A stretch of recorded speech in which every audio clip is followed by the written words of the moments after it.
Welcome to Weird Games and Weirder People, a podcast about role-playing games and the weird, wonderful people behind them. Hello, wonderful weirdos. This is Diogo Nogueira, and today's guest is a fellow game designer for RPGLATAM.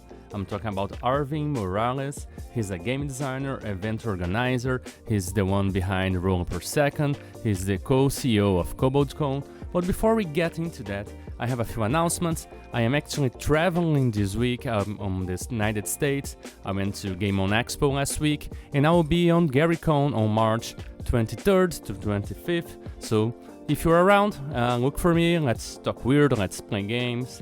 And if you like the show, subscribe to the show wherever you listen to your podcast.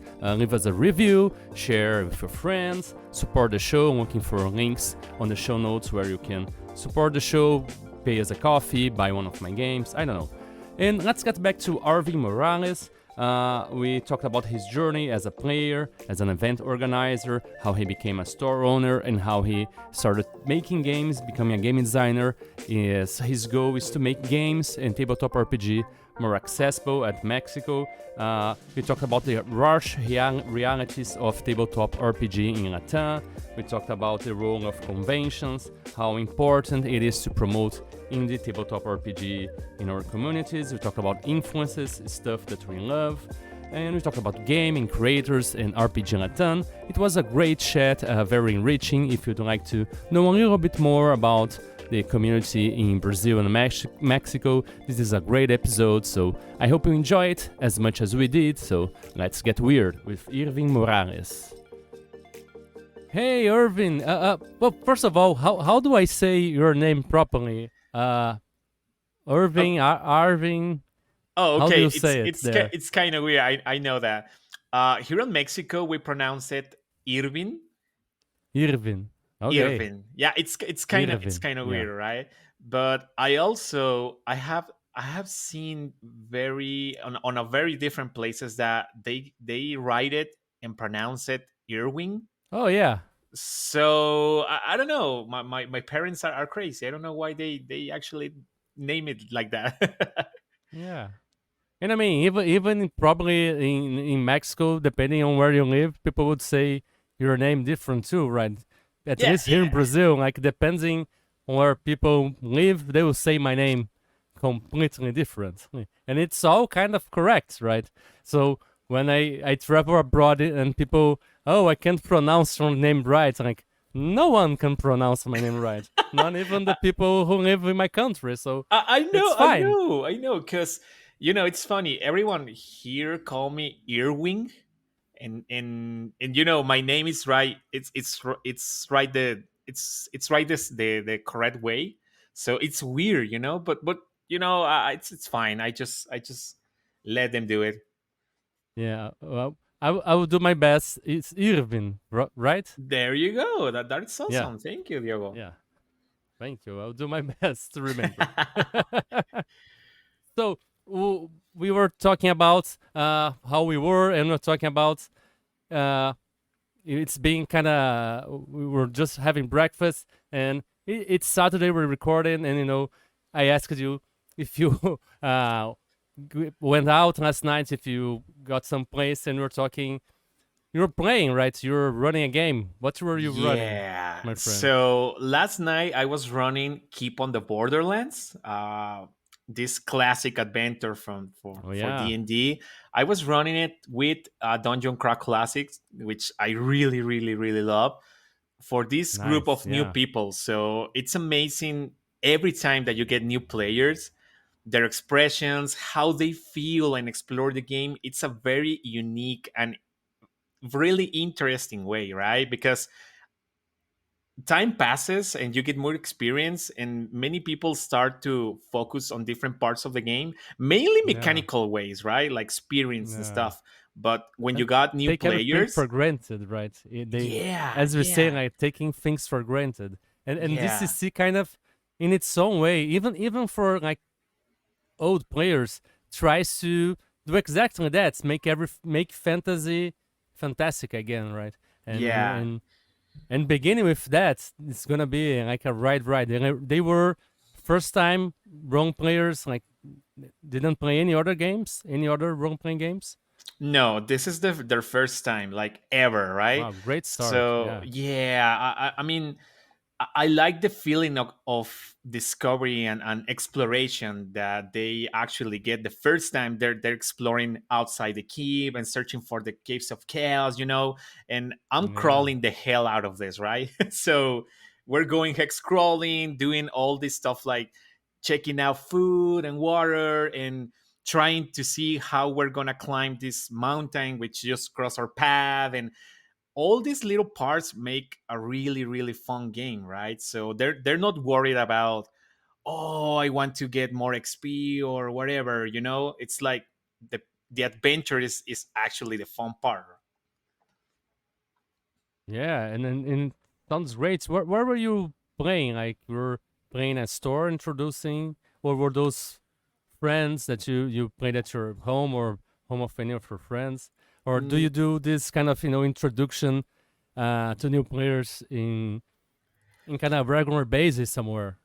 especially with this group, this is kind of like a service thing. They actually contracted me, or they hire me, right? That is the word. Oh yeah, They hire me so I can run in this game because they're kind of like a office group, like working pals from one of my friends. So he was like, you know what, can you run us something? We want to actually go there, right, no, and start playing and trying it. Where we oh got a couple of new people that want to try it out. yeah. So So it's it wasn't them that chose specifically the CC. You chose the yeah, I CC in this chose it. adventure. Yeah, Oh, okay, yeah, cool, because cool, nice.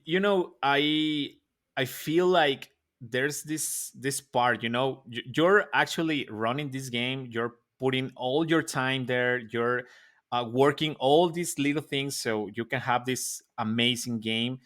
You better run something that you like, right? So Yeah, I for wasn't sure. planning on getting them into 5e or whatever. I was like, you know what? Dungeon Crawl Classics, it's pretty Yeah, yeah. simple. It's amazing. It got this really awesome old school vibes. So I choose that.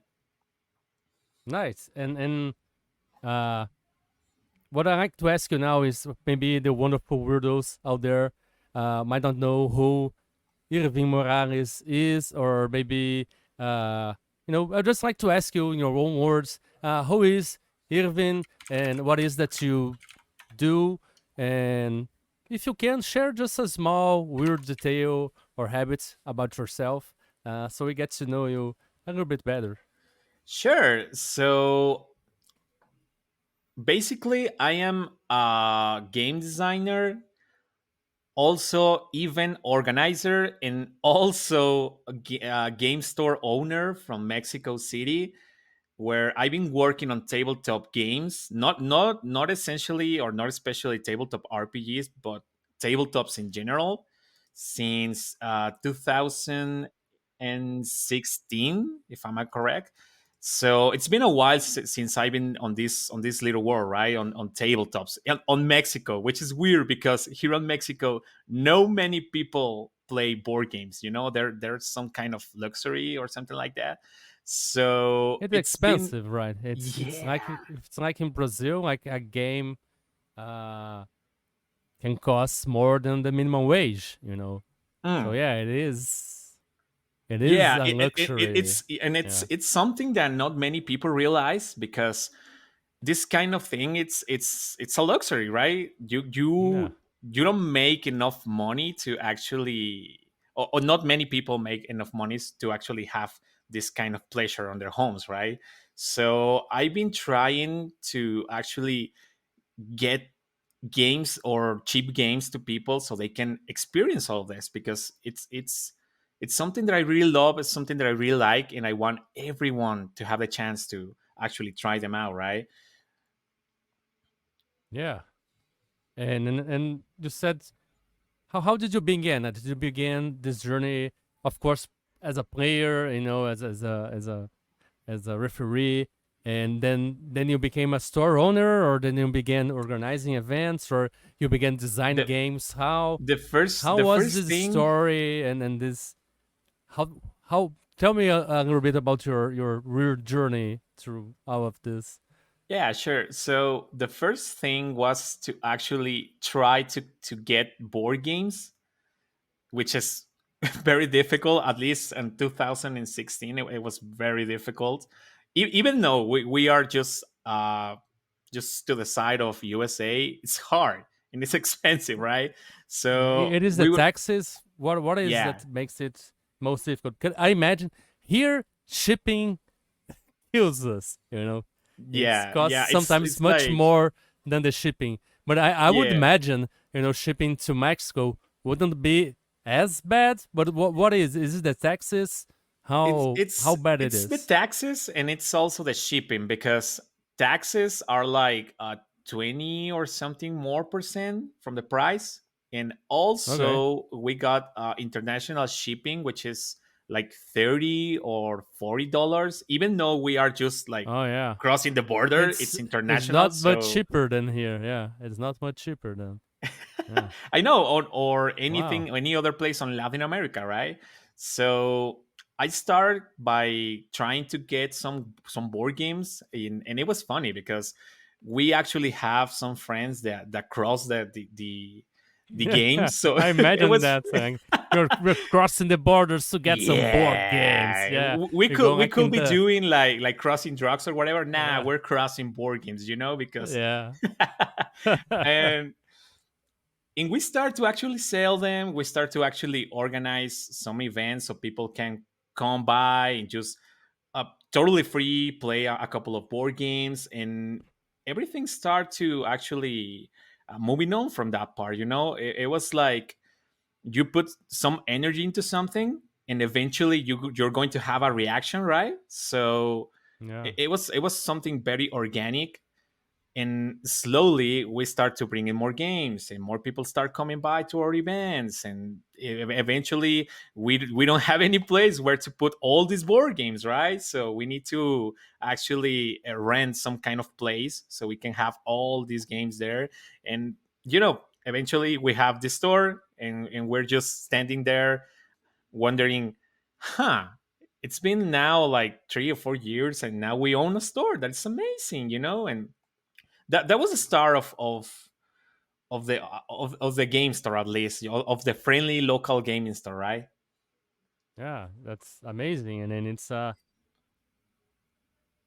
a game store that already started as a community, which is fantastic.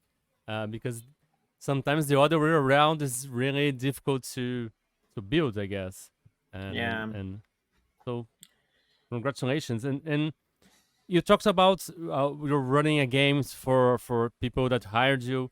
How does that this game for hire work? You talked about uh, running things that you like. Do you have like a menu of games that you like to run, or just always run the CC? Because you make your own games too. I would imagine Yeah. maybe you would like to run your games. How does that work when people want to you know maybe hire you to have an experience to So play this something. is the first time I actually do this, because I was Okay. I was not really sure about it. It was like, what, the money, it's fine.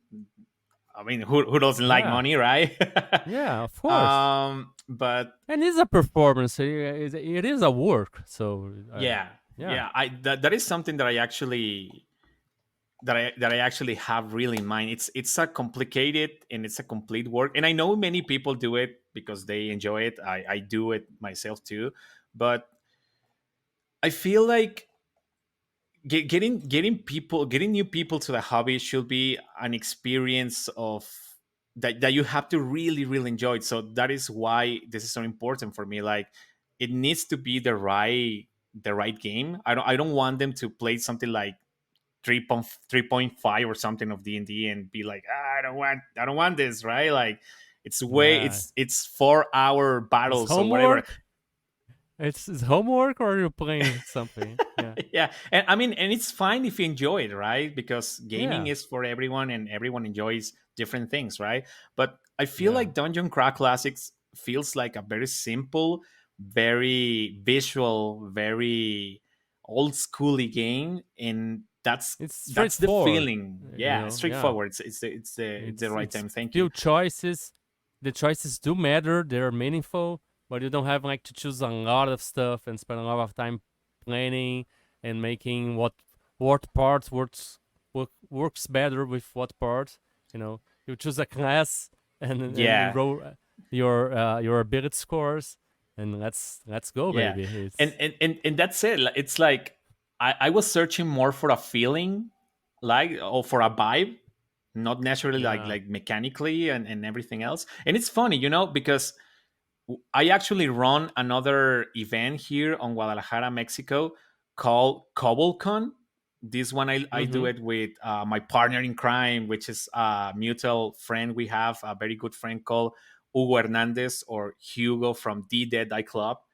And Mm-hmm. we actually run it with many indie RPGs and Yeah. many weird games. It's been like crazy, all the things that people run there. Yeah, I love And the pictures, and people oh, seem to awesome! have a Thank you. great time there. And I've even saw people playing my game, so I'm grateful for Yeah, that. For yeah, I, I actually run the first time that we start the event. I run Primal Quest, the Cape of Our wow, People, and it's amazing because that game I actually get to know like lasting friends, like very good friends that I actually I'm in touch with, even though we're not in the same city. It's amazing. It's amazing, and they came to that game to my mm, table because they really enjoy your work. It's like, oh, Diogo, it's amazing, and they got all your games, and wow, it's thank just you. awesome. Yeah, Yeah, trying to wow, bring thank you very much. Yeah, these little pieces of all the world to this place, to these people, because we got new people all the time, right? So they don't yeah, necessarily start playing D&D. These people start playing absolutely. Yeah, Primal Quest. yeah, yeah. And in talking about that, uh, D&D announced that they won't have more, at least for now, translations in Portuguese, and it's all the rage here in Brazil. People are talking about it, and it's strange because a lot of people are sad, which is completely understandable. It's a very popular game. It's a very dear game for a lot of people, and but there's people you know saying that it's a good thing. Celebrating this as because they will get to know better games and I don't know. It's hard to celebrate on someone else's misery, but also there's a lot of people here that starts with other games. We have very popular games, like Tormenta and other games that are from Brazil too. So Mhm. I don't know. It's it's it's good and bad, and it's there's always new people coming up with new games, and there's space for everything, right? I don't know. Yeah, and I mean, I really feel like Brazilian tabletop RPG scene. It's at least from my point of view, it's like amazing in the fact that you guys at some point, or I feel like this, like at some point you guys say, like, you know what, it's so hard to get things and it's way too expensive to begin. You know what, let's do it ourselves. And I feel like that kind of mentality, or that kind of mindset, it's just Doesn't the Mexico best. have these like big Mexican RPGs that are big in Mexico or something? We're starting to actually we started to actually make it happen. Like, maybe we got like maybe 4 years or something like that, with this more healthy, more uh with more games, right? Like growing community, growing tabletop RPG scene.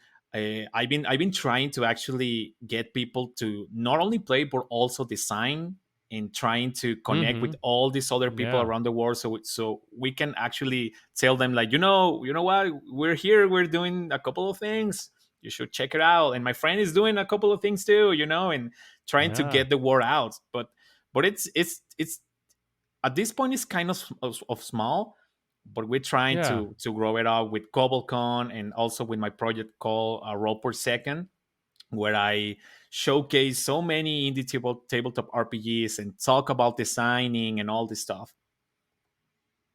Yeah, it's great. And how long have you been doing these events and the KoboldCon and the roll per second? And have you seen an impact and growth and the people making games in Mexico? And are they people making games in in Spanish too there, or more in English? You know, how is this divide there? So I've been okay. So KoboldCon got his first anniversary like a couple of months ago. It's the first year, but we actually made Yeah, now like 12 events, right? yeah, So it's been amazing because we started very small. It was just yeah. one day, me and Hugo, like we just got this idea, and let's say, you know what, let's make this event where we play everything but D&D, like not because it's bad, but because we want to actually enjoy other things, right? Other And experiences. where is the event? Is in the Ciudad de Mexico or uh it's on our city, which is called Guadalajara. It's not like Guadalajara? like Yeah. on Mexico, Okay. Mexico, on the CDMX, like it's called. But it's in Guadalajara, which is our Yeah. small town, right? And the first time we actually organize the event, we do it on some kind of pub where you can have some pizza and have a couple of beers and play some games. Really inspired by Stockholm Cartel, right? Because the launch from Morborg was this pub where everyone is drinking, and it was just amazing. Nice. And Yeah. we said, you know what, let's do something like that. But monthly, Yeah. you can play indie games, and we were sitting there thinking, like, is somebody going to come? And Hugo said, like, if nobody comes, Irving, we are actually drinking like 30 beers, and we have to eat like 10 or 15 pizzas or something. Like, hey, you know what, it's fine. It's those weird moments, right? And Yeah. now, I mean, everyone went to the event. We didn't have to drink all and eat all the pizzas. That was cool. But right now we got like 50 or 60 people coming monthly to our events, where we sell Nice. and promote and play all these games, right? All these weird little indie tabletop RPG games. So that is amazing, and it's been 1 year, and we actually work with Exalted Funeral. We work with Very nice. LFTFP. We work with so many publishers and so many indie people, which is amazing. I love this. That is one of the main things that I really love about tabletop RPG. It's not only my work, but it's also something that I really love. Yeah. Yeah. And one of the great things about these games are they're kind of weird, right? And our team here is kind of how weird is the new wonderful. So I would like to ask you, I ask all guests here, is like, what would be your definition of weird, and how do you seek that in your work as both as a game designer and maybe as an event organizer, or and also in your life in general? I feel like weird for me. It's that feeling that you got when you look or hear or feel even something, right? And you got this amazing feeling, right? Like the first time I see Morkboard, I got that feeling, right? Like, of amazing, of surprise. It's a feeling for me. It's a vibe, right? That for me, that is the main thing. Oh, wait. Sure.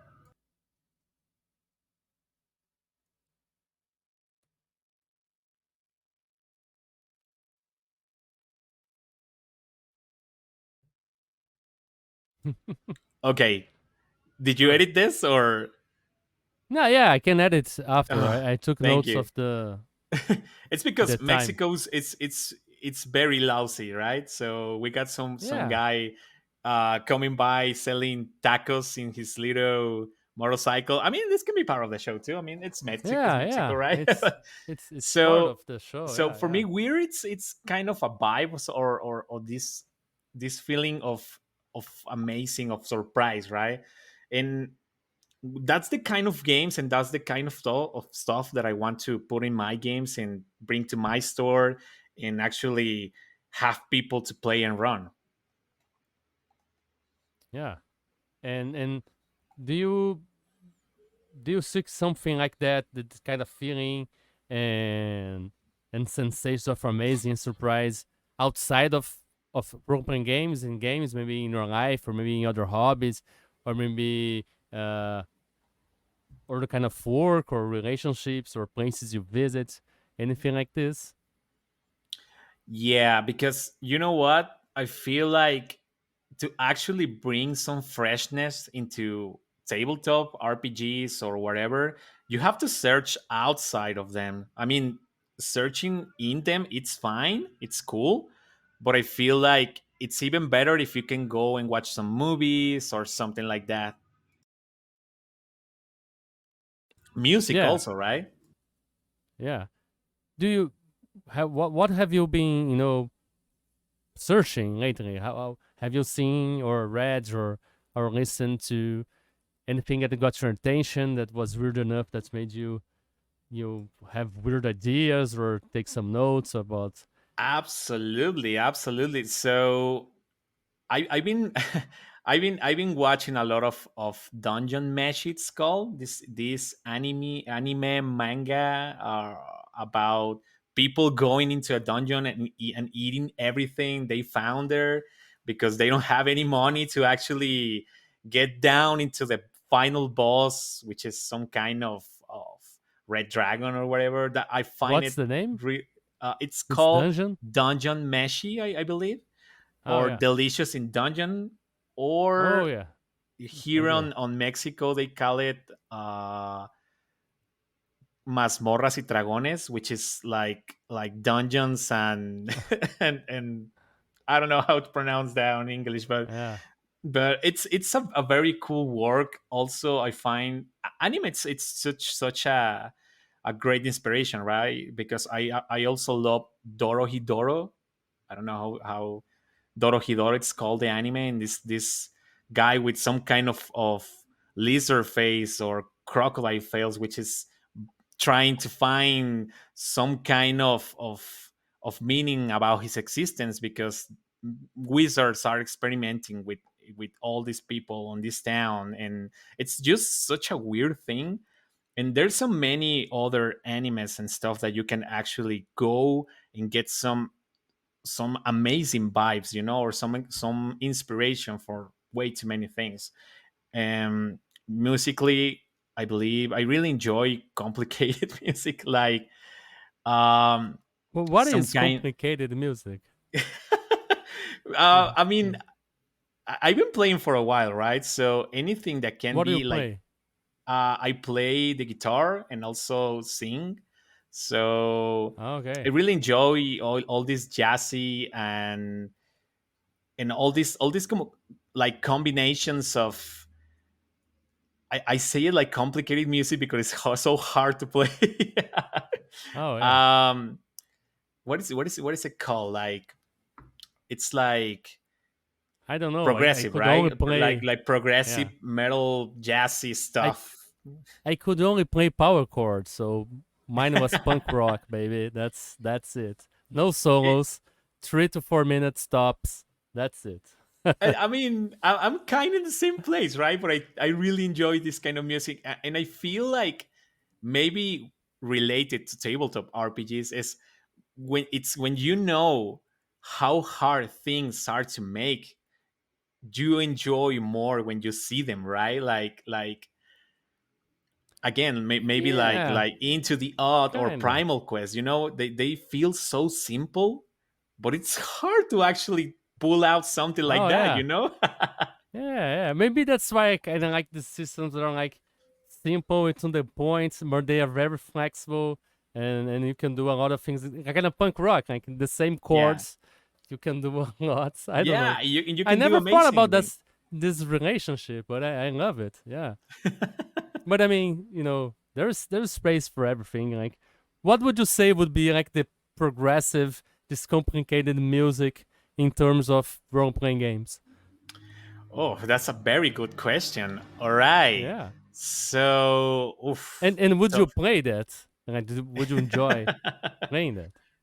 I mean, I guess I feel like games that demands like a lot from the table. It feels something like that. Like we've been playing here with a couple of friends a game called Nawal. I don't know if you are related with it, but this game it's about some Mexican witches.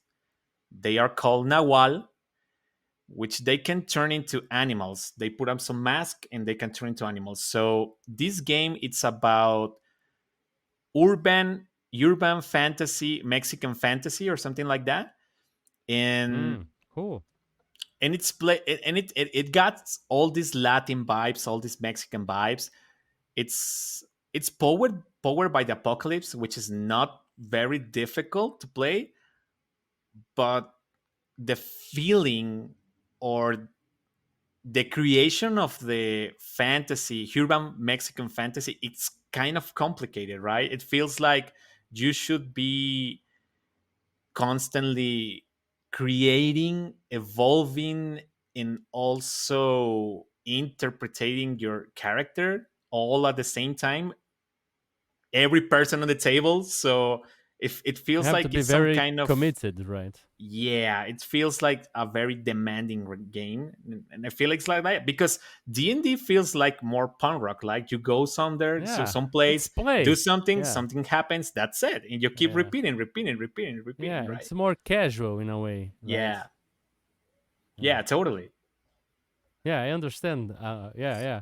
I used to play World of Warcraft and was like this raider that used to raid 3 times a week and have all this stuff. And it was kind of a second job, but I was studying to pass exams, like to work where I work right now. So the game was kind of relaxing. But after I passed exams and started working, and the work is boring, but it's the work you do at that time, and it's not that demanding. And then I realized the game was so much more demanding than my work, and I Oh was like, no, and "No, it's I'm supposed to be out of my here." hobby, right? Yeah, I'm out of here. And that's when I Yeah, stopped playing. When I realized that why I was more demanding than my day job. Was like I have to raid that much times. There's a new expansion coming. You have to get this, and I was like, "No, I'm out." God. And Yeah, maybe that's why we got so many new games coming out with some kind of pitch like it's a cozy game, it's a very relaxing game, because yeah, sometimes we just want to disconnect from work, from all these kind of things that get us really anxious and stuff. But yeah, yeah, I don't know, I feel like for me at least, doing all this work, like preparing all this adventure to run keep on the borderlands, because it's yeah. not an easy job. You have to do plenty of things, especially with these all modules, right? Because you have to have like a procedure for crawling, you have to have a procedure for weather, you have to, in and all these little things, all these little moving parts, right? Feels like a Hmm. job, but for me it just disconnects me from reality, right? It's Yeah, I'm really yeah. focused doing and And designing all of this. once you get into the movement too, this procedure kind of it's more it's more relaxing because you give away making all these decisions. You're just following the procedure, so it isn't that demanding as maybe other things. I don't know. Yeah. Yeah, totally. Do you do you have any kind of weird or any kind of creative ritual uh, that you do when you start working or designing any creative process, or maybe any kind of ritual you do before KoboldCon starts, like people get around and say maybe I don't know, like maybe a war cry or something. I don't know, maybe Yeah. anything like S- this.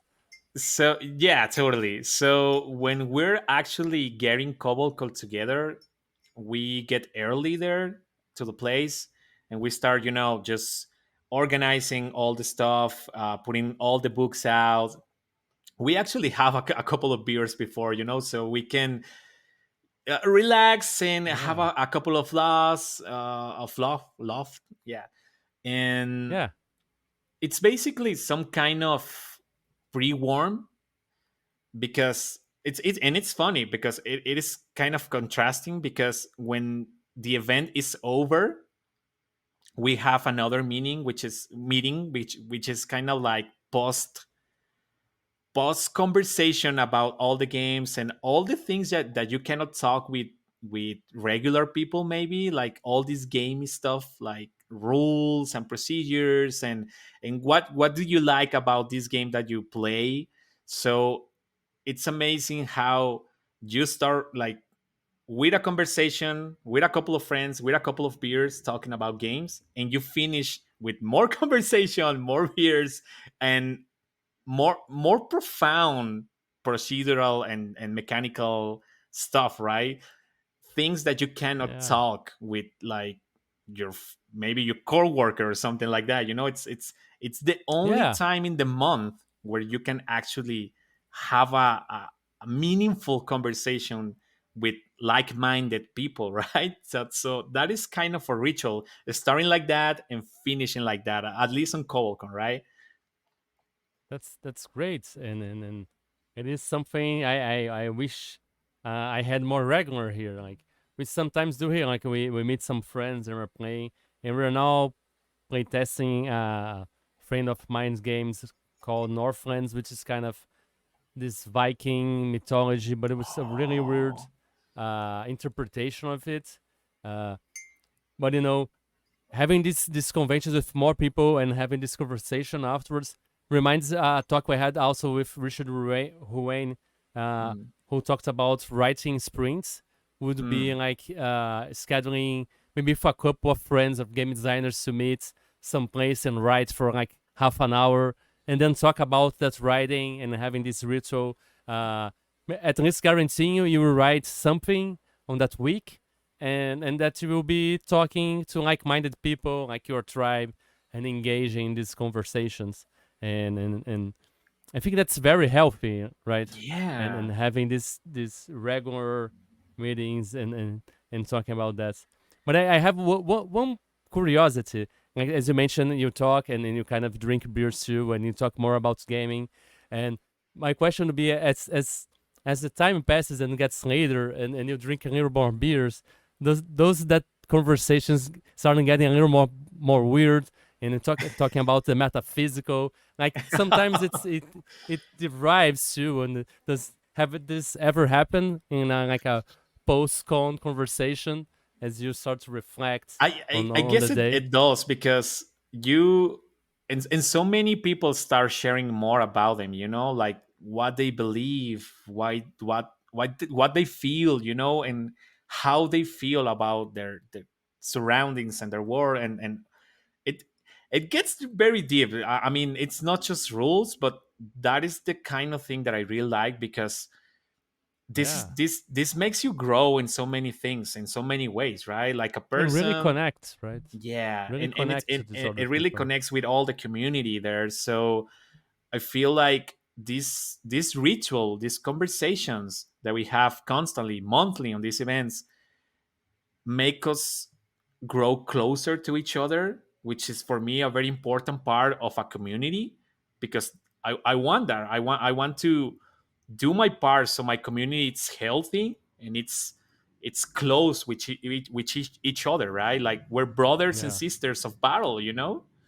and understanding and welcoming and having this conversation, Yeah. as you said, and sharing values and share what they believe, and seeing Eh, that people might be different but enjoy the same things, and having you know yeah, we, being we have so accepting many of diversity this here, stuff. so Yeah, that is amazing, because we we want to actually welcome anyone there, and we want anyone to feel safe, and we want anyone to feel welcome. And I feel like this conversation, this ritual, is actually one of the main things that make our community and our event grow, because it's it's about the games, yes, but I feel like this is more about the people actually going to Nice. this event because they Yeah. enjoy going there, because they enjoy these conversations, because they have friends, they have, like I say, like these They make brothers and friends. sisters of Yeah. battle. We're going to Yeah. fight this on this imaginary world, but we're going to fight stuff outside of it, right? Yeah.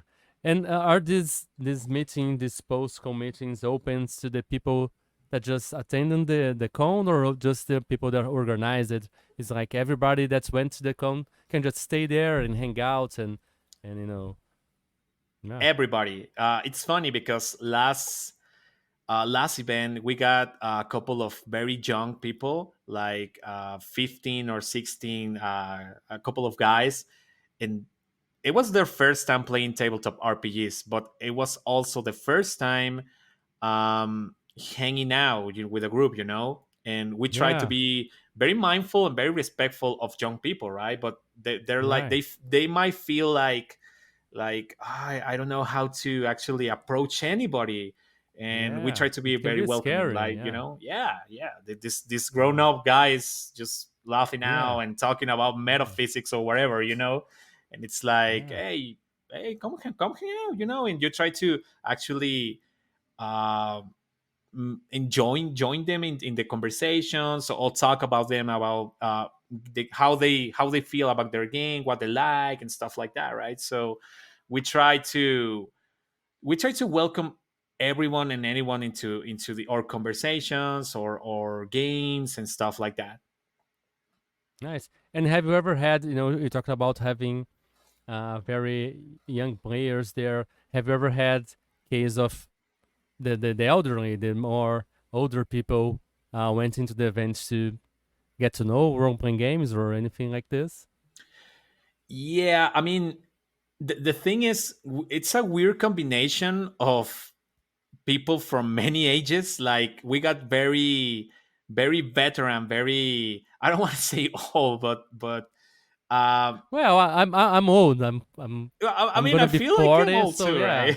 yeah, yeah. Well, I'm gonna be 40, so We yeah. got, all right, we got very old But I veteran mean, players. I was wondering if you would have maybe someone in their 60s wanting to try role playing games. Maybe they never played. I was wondering if you not, of course, if you have these very veteran players that maybe got a copy of the game like in the 80s and they're old. But I Yeah, was wondering if you would have uh, new old players, if you know what I mean, like old people that have never played and searching maybe for, wanted to try it.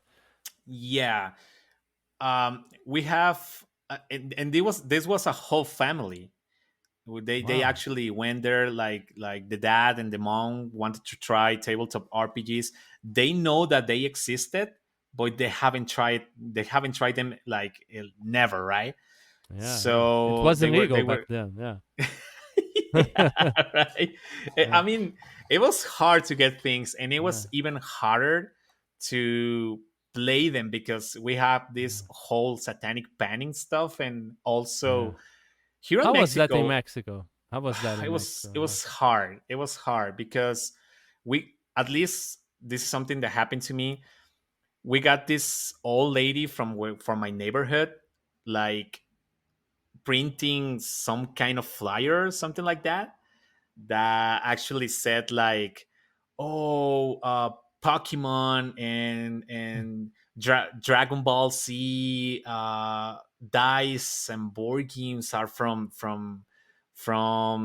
evil things and demons, and she actually went house to house, just like sliding these flyers under the door of everyone, and it was Yeah. like, If it's in a flyer, wow. it's true, right? It's of course. Yeah. Yeah.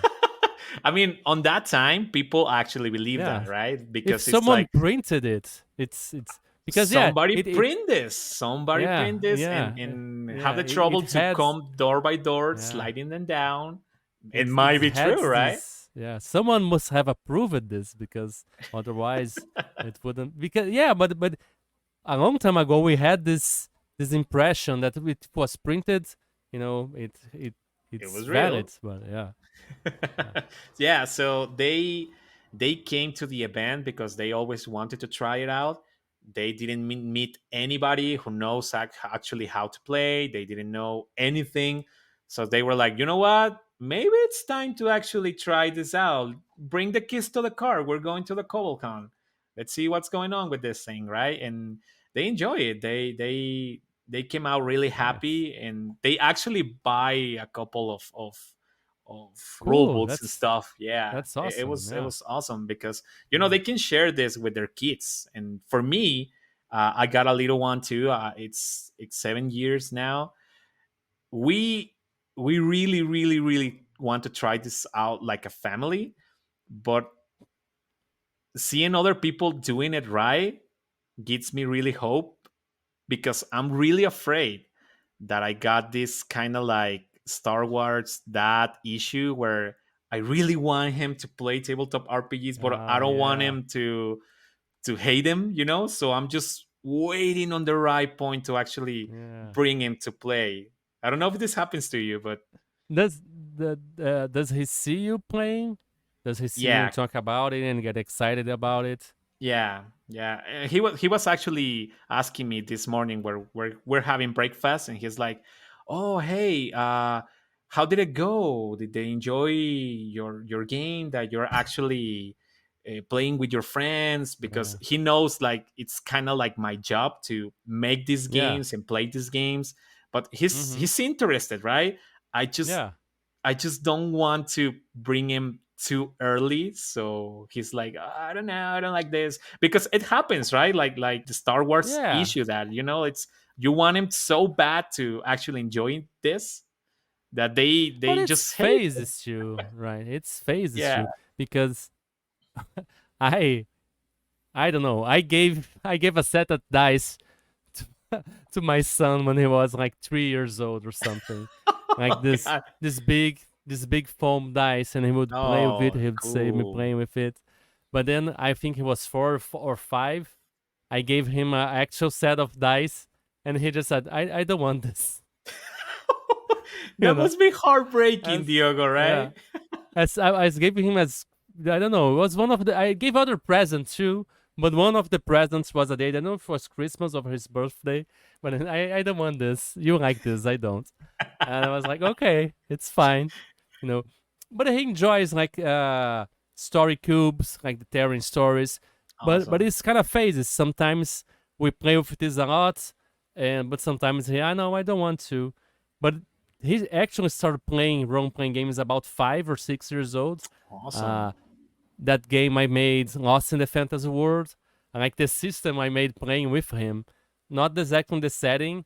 We would play things like Paw Patrol, Oh, the cool. cartoons, and Yeah. the cartoons he used to like Dora the Adventurer and this kind of stuff. Even Adventure Time a little bit, and That's awesome. and then he for a while he didn't want to play, and then I made Primal. Now he's like 8, and now we play Primal Quest, the system, but not the setting. We played the setting a bit, but he wanted more futuristic kind of stuff. So we Yeah. played would be like Cyber Quest for a while, and now we're playing this kind of inspired by Ninja City from Joy Royale. We're playing Ninja Quest, so it's kind of the Awesome. same thing, but with the Primal Quest system, which he already knows, and it's quite easy to improvise and make stuff. But do So you see, yeah, like, we're always like human beings searching this kind of vibe, of this kind of feeling that you yeah, are interested in whatever phase you're going through. Like, oh, all right, yeah. I'm in my ninja phase. But I think it's just inviting, and if his interest, he might play. I always make that clear. Like you don't have to play, but I mean, if you wanna play, I'm up for playing. Because there's also times too that like he's watching TV and he Hmm. doesn't wanna do anything, and then like, okay, that's too much TV. It's like 8 o'clock, no more TV, and like, no, I wanna play RPG now. Like, we All can't right. play now. It's too late. It's 8 o'clock. We should have. I invited you to play like hours ago. Like every decision you make, you neglect something. If you choose something, you say you don't want that thing. Like so, you have to make choices and try to Yeah. explain this to him. And we have days He can't watch TV too. I try to regulate that, and we play, but sometimes he doesn't want to play. I don't know. I think YouTube is screwing our kids' minds, and I Yeah, don't know, it's etc. complicated. Yeah, because Yeah, my kid also spends way too many time on YouTube. I try to regulate it and try to get him yeah, out to do other things, but and this is something that I actually said to the table that we play Dungeons and Dungeon Craft Classics yesterday or last night. Uh, the thing that we do when we throw dice and just disconnect from this digital world, it feels like some kind of anarchy act, like we're disconnecting from this reality that they built for us, and I don't want to go like really deep about this, but yeah. it's like it They feels the build it to same. imprison us. Yes. Yeah, and they were like, you know what, it's been like 3 or 4 hours. We didn't look up for phones. We didn't think about work. We didn't like. We just disconnect from this reality, right? And it was just Yeah. such an amazing feeling. And they And said it's that, an right? active disconnect too, right? Yeah. It's not a passive because uh talk about my son is watching YouTube, and I say that I prefer he would play like video games and watch it because he's doing something, like he's solving problems, Hmm. he's interacting. I don't know, Yeah. but just stopping and just consuming things, it's okay. I like it. I like to watch movies, but I don't do that like hours and hours in a row because I don't know. You need to do something, like make Yeah. something, think something. Just standing there and having this thing fed to you, and knowing what you know about the internet, about the algorithms, about what's they will try to feed you, and what's slowly start to feed in.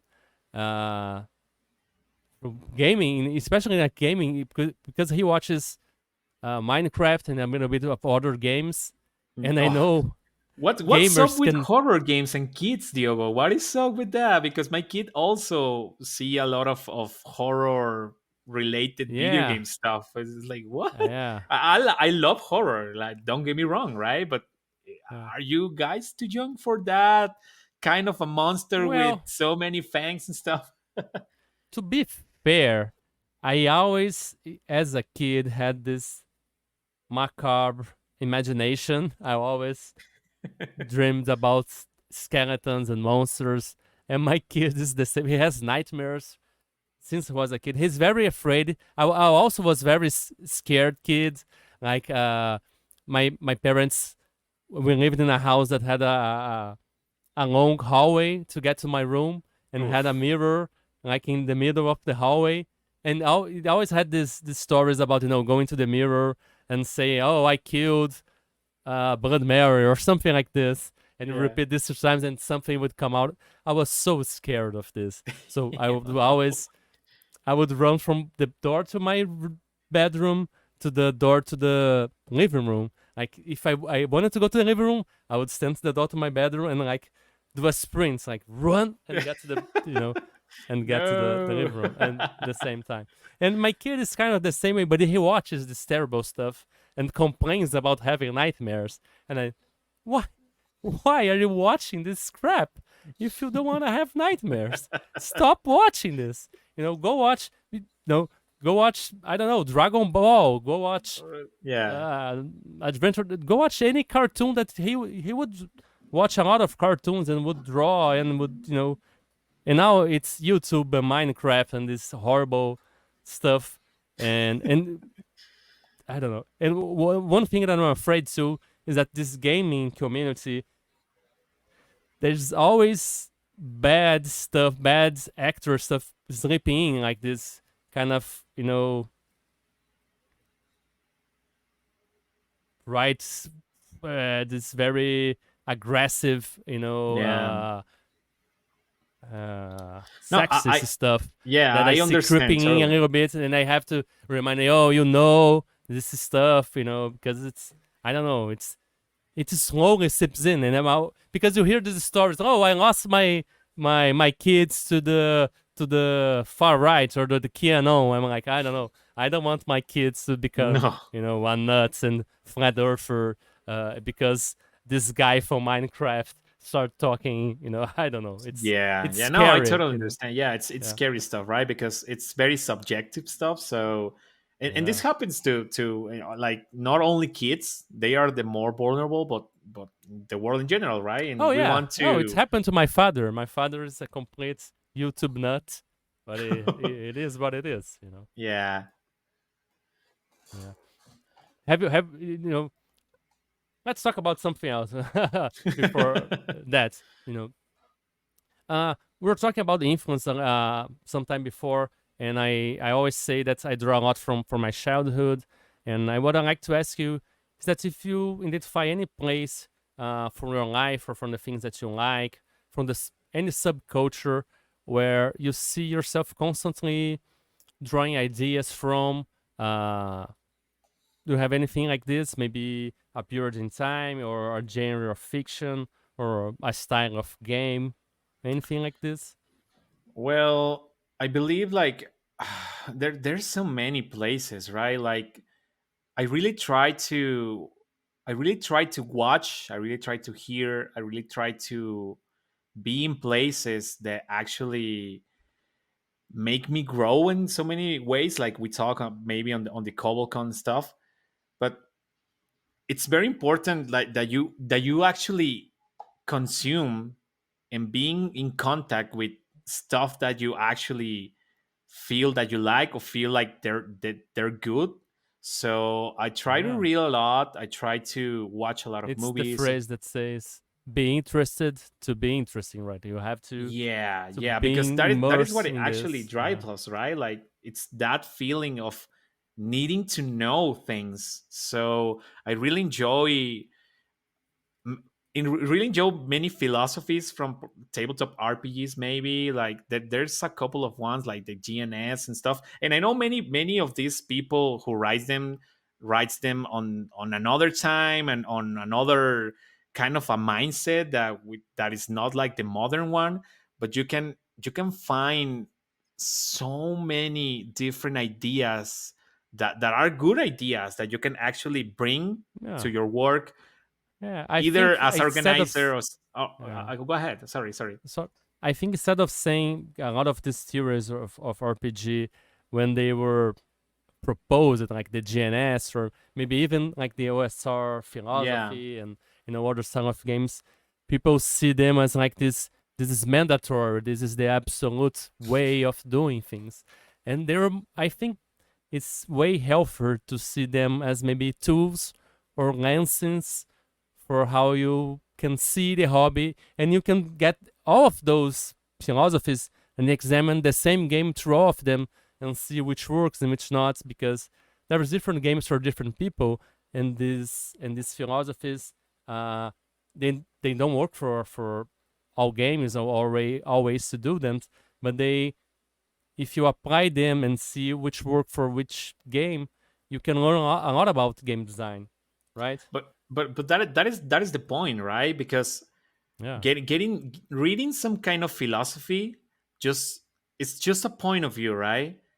And it doesn't mean yeah, that you have to follow it like exactly, and maybe that's why people created so many other philosophies around it, which I found really fascinating.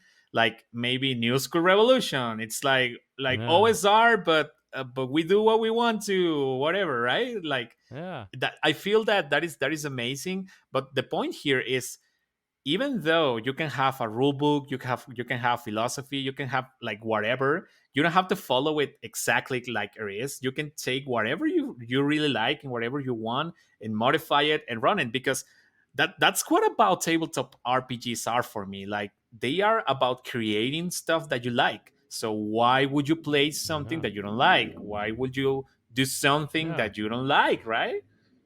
Yeah, as it is something that I said here sometimes that I see, I like to see at least role playing games a lot like Lego sets. Like Mhm. you have all the pieces to do exactly as the box is showing you, and it can be perfect just as it was intended. Uh, we can even discuss that maybe it will never be as the author intended because everyone is different, blah blah Yeah. blah. But whatever. But you can also get those pieces and put it together a little bit different, right? Maybe Yeah. you don't put the wings here, you put the wings, in another part, this kind of stuff. And you can sometimes, if you can mix parts of Lego sets and different stuff, like, and you can play with Legos and Playmobiles, or different systems, and work something together. And I think it's a cool way to see it too. But And I feel like that is the actual, like, for me at least, is the spirit that you have to be playing with, because as an author, and I know maybe you feel like this, you put up so much effort on this rule set, right? And somebody is just taking it and, oh, whatever, I'll do whatever I want with it, right? And it feels yeah, like sometimes it feel like it feels like bad. But I try to actually put on my rule books always, like, you know what, this is a set of rules, you can use them whatever, however, and however you want, right? Like, you can modify them, you can just add yeah, or remove stuff as you see fit, because you're the game master, right? You're the narrator, you are yeah, the of judge, you are course. the referee. Do whatever you want with this, right? Yeah. And what I feel like you need to actually do is read it from start to finish. Oh yeah, And yeah, if you don't like it, maybe modify or run it once, maybe like it's yeah. intended, right? So you can understand how it works. Maybe then you can But it, start to yeah, modify stuff, right? but the author has to be also very clear about his intentions. So, and that sometimes Yeah, isn't as easy. Like, I will it's use even hard. myself as example. My first game, Sharp Swords and Sinister Spells, is still one of my most popular games. I have written a second edition that is being edited, etc. But whatever, the first edition is very minimal, and it's a sword and sorcery role playing game. All the rules are there, but I don't get very into explaining exactly how a sword and sorcery game is. There is hints, and through the system, it kind of gets you the feel there. But if you don't know, you can play it as almost any other fantasy game, and Oh. and I can't blame anyone for that, because I wasn't so clear at what is sword and sorcerer, because it isn't such a well-known genre like genre fantasy, which is popularized by video games and stuff. So I think it is also hard uh, to put the intention very clear, and in a way, uh, it should never be 100% translated, right? Because the baggage Yeah. and everybody will interpret it different, I think. Yeah, it's hard because I feel like getting a good pitch for your game is one of the hardest things to do, because you have to be extremely clear on what are you trying to get across with as few words as you can. And I feel like Yeah. I just released a game called Eerie Stories of the Natural and Paranormal a couple of months ago, and it's this game about lo-fi horror found footage stuff. So basically you can use it to run any kind of local urban legends and stuff like that, so you can play them. But getting to that point to actually reduce it so it's so simple that you can, and it has reference to many other stuff so you can understand it correctly, it's so hard, right? Like, it's so hard. And writing Yeah. rules in trying to bring new stuff or new kind of procedures and mechanics, it's even harder because, like, my game has this dice tower. It's kind of a Mm-hmm. combination like Dread, and also making a dice tower where you actually are throwing dice and putting them on this tower. If it drops, if it falls, bad things happens to the characters. So trying to implement that on the game, it was very hard because there's no other game, at least not that I know, that it actually uses some kind of mechanic like this other than Dread. And I don't use it like Dread, because Dread, you're trying not to To topple the tower. Yeah. yeah, yeah. And this one you're trying to build up or for something like that. So it's hard to actually write something and that it crosses like the same way. And the thing is, now the game is only in Spanish right now, but we're translating Mm-hmm. it, and some words don't cross right. Like some Yeah. game terms, they sound amazing in Spanish, but when you cross them to English, it's like, that doesn't feel right, you know. So Yeah. it loses so much on traduction, right? So it's hard to do it on your native languages. Then crossing it to English is even harder. So it's like, oh my god, I don't know what to do now. Yeah. Yeah. It's it's hard. Like you you you do write first in Spanish and then translates to English when you do your Yeah, work, right? yeah, Yeah. yeah. That is the main Yeah. thing, because most of my games, I try to release them like locally, because my main intention is to bring more people to Oh the yeah. gaming community. Of course. So it's cheaper to actually bring something here, just make a Yeah. small scene and maybe sell it or just It's gift it to that's very people. noble of you. Yeah. Yeah, I well, I feel mean, very selfish right now. But I mean, there is so much stuff in Brazil, and I do know there is people that has don't like me so much because I write in English and not in Portuguese. And I've seen oh, people commenting on the internet, "Oh, he hates his own country," and stuff like that. But I mean, there is so much stuff in Portuguese, so much great stuff, so yeah, much stuff that I would love. Like one of my goals would be moving to Portugal and open a publisher to publish a lot of the amazing games that some of my friends publish here in Brazil in English for the world to know, and so maybe I don't have this obligation to make my games here because there is so much great stuff and very accessible stuff, very high end stuff too. Like there is people making games here that costs as much as games from internationally, and there's very cheap games too. So I write in English, and now my wife translates some of my games, and now we have the opposite problem. Like how do we translate this expression in English in Portuguese? Like but and I say I don't know. That's not my problem. That's the translator problem. I don't care. yeah, I know that, right? But at some point you have to actually deal with it, because I feel the same Yeah, way. Like, okay, we hired this yeah. translator, right? And I was like, you know what, that is her problem, right? And No, no, I it's was joking actually her because problem. I like it's because it's my wife. I said no. yeah, I know, That's I the know, but translator problem. Like it just that's it your just hit me problem. like that, like, oh, you know what, I feel kind of the same way, even though it's a joke. I feel like that, like, Yeah, that's fine, right? But you have to deal with it at some point. It's hard, yeah, right?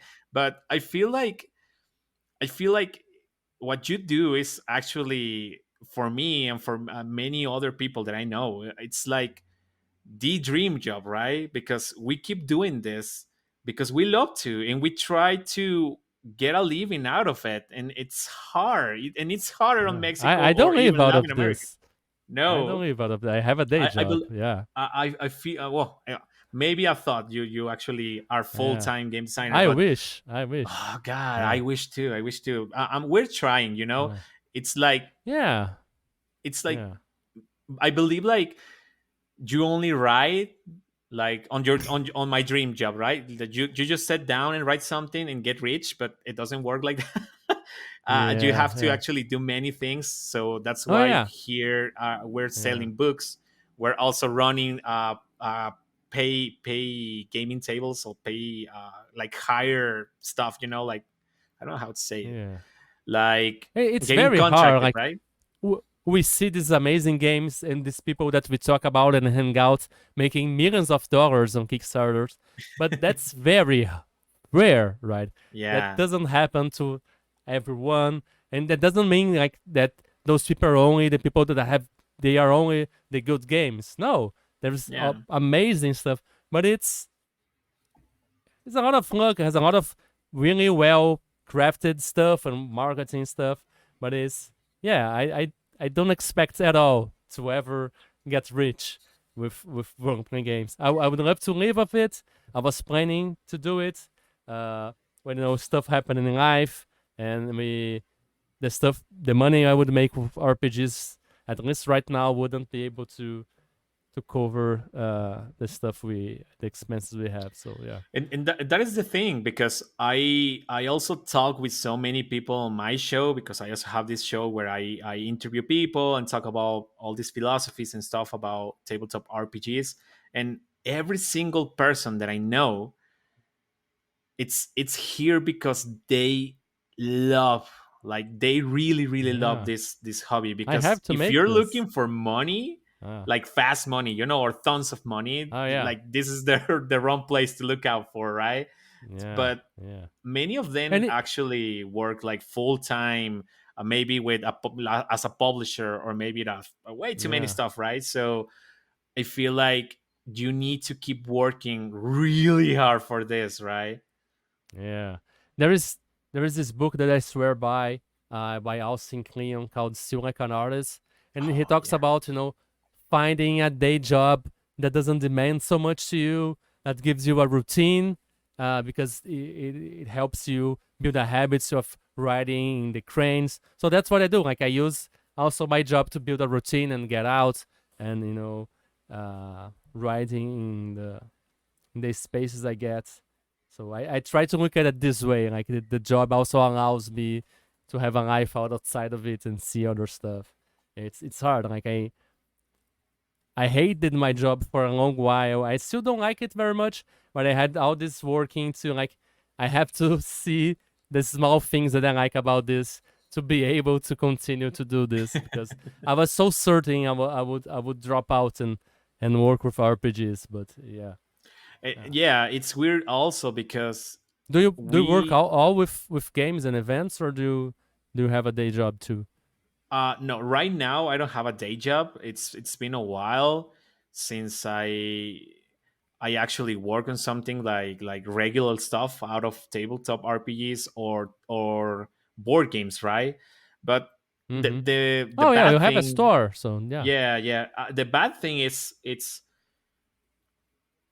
not, it's like it's not anymore your hobby, now it's job. And trying Yeah. to manage that like thing line, it's Mm-hmm. hard, because you do something like this because you love it, right?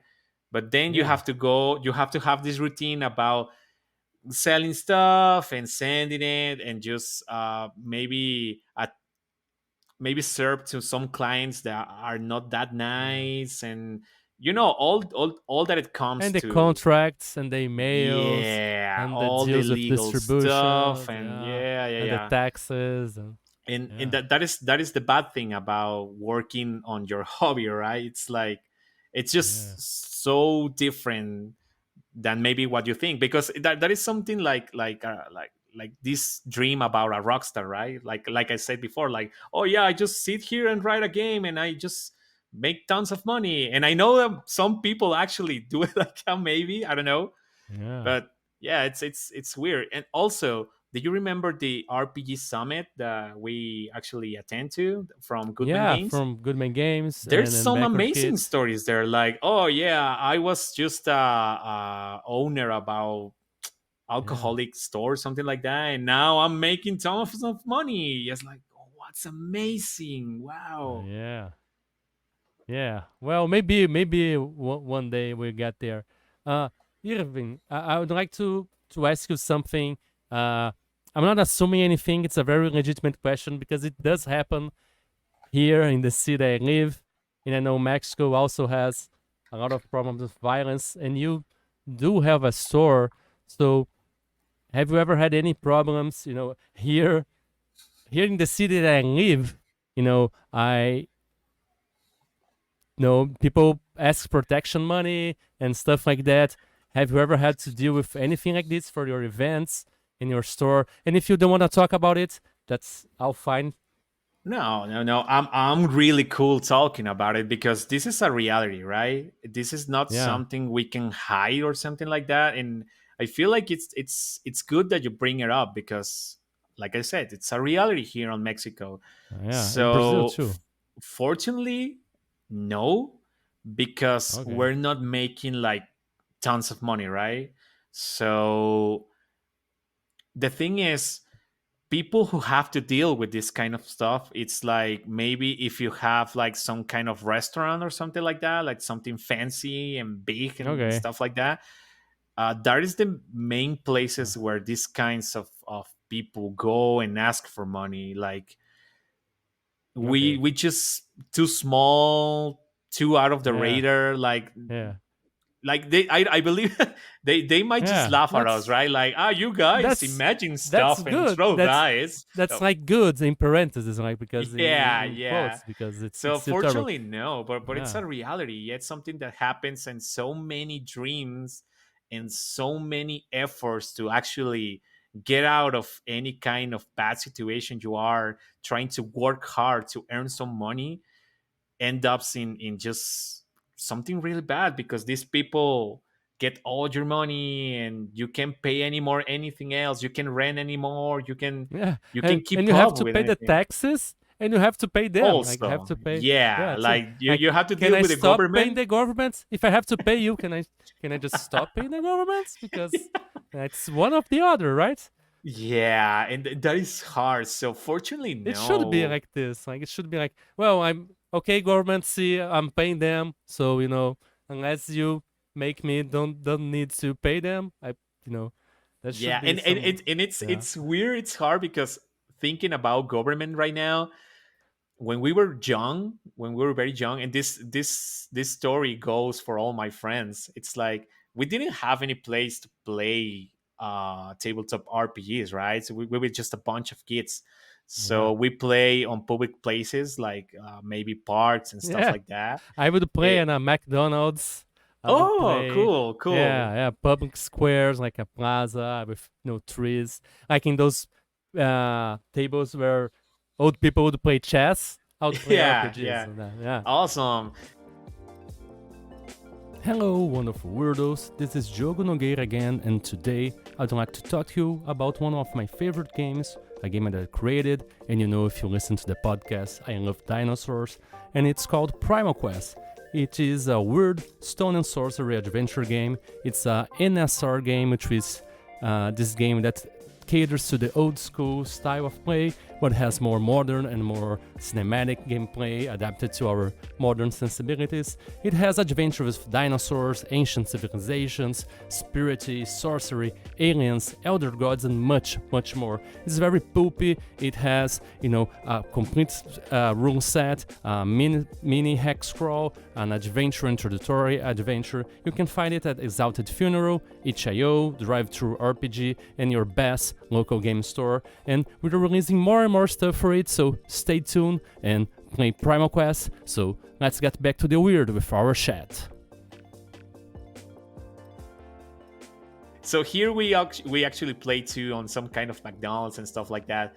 But the thing is, many times, the cops always like get to us and try to check what we're doing. Like if we're Oh doing yeah. something really bad, something illegal, like revisions and stuff. Like, oh, we're gonna like, I don't know, like check. I don't know how to say it in English. Like check you, like see what you Yeah, got on yeah. you, right? Like, Yeah, pad you and see if you're carrying yeah, anything. but Yeah. in a bad way, like you're a freaking criminal or something like that. And no, you Ah. guys are making bets, right? That's why you gotta have some dice. And we were Yeah. like, you know what? We could be doing way so many bad stuff, especially in Mexico, and we're just having fun here, imagining stuff. And it was so hard to actually explain to them what a tabletop RPG is, right? And they were like, nah, Yeah. nah, you're making bets, and that's illegal. And also on the Have you McDonald's ever got in counter. trouble for that? Have anything ever happened beyond this terrible approaches? Not personally, but some Mm. friends got into trouble. Yeah, like they actually went to jail and stuff like that. And it's like, dude, Wow. we're just having fun here. So yeah, so not personally, but some friend got into jail and stuff like that. And so many bad things happen. Like it's hard to actually, at least it was hard. Right now it's just better, but it was hard to actually grow up trying to follow this amazing thing that you found, maybe from a friend or maybe from a magazine or something like that, no. Yeah. um but it got better, right? It got better. Yeah. Now we have KoboldCon, and now we have we can protect like like nobody's going to Yeah. come by and say that Yeah. stuff to you. And what about your family and people that you grew up with? And I have the impression that Mexico, like Brazil, is a very Christian country, very religious in some ways. Uh, did that affect any way your hobby, the way you play role playing games, or people that it's getting in the way in some way? Fortunately, no. My family, it's very religious. It's like a typical Mexican family, and what I'm very grateful of, it's they love me more than they love religion. And just this is just something personal, right? So they kind of understand, like, all right, so you like this, so you really enjoy this, we're gonna support you. My mom actually, this is something that happens like daily, right? Like, I don't know Mm-hmm. what he does, but I'm going to support him like no matter what, right? And Yeah. it was hard for her, because when we were young, and when I was like a teenager or something like that, or even younger, like buying a tabletop RPG book, it was really expensive, right? So my mom, Yes. she made this really huge effort to actually buy some stuff for me. Not many, but she buy a couple of them. And she didn't understand, right? Like this is way too more expensive than something, some book from school that you need, or something like that, like something Yeah. that it's a necessity, right? Like, and she was very glad to actually buy me this stuff, right? And I got a couple of them here, and I cherish them so much, and they mean so much for me, right? Because Yeah. they have so they have so many memories, and they mean really something deep for me. And and eventually this kind of What stuff. was the first game that your mom bought you? Okay, this Do you is remember? this. Do you remember? Yeah, yeah, I have it right Yeah. here. It's the Lord of the Rings, from Cipher System, Oh yeah. and it's the I one that had has. this. Ah, really? Yeah. Awesome. That My it's favorite my from. favorite thing about that line was the maps box. The maps were Yeah, fantastic. it's amazing.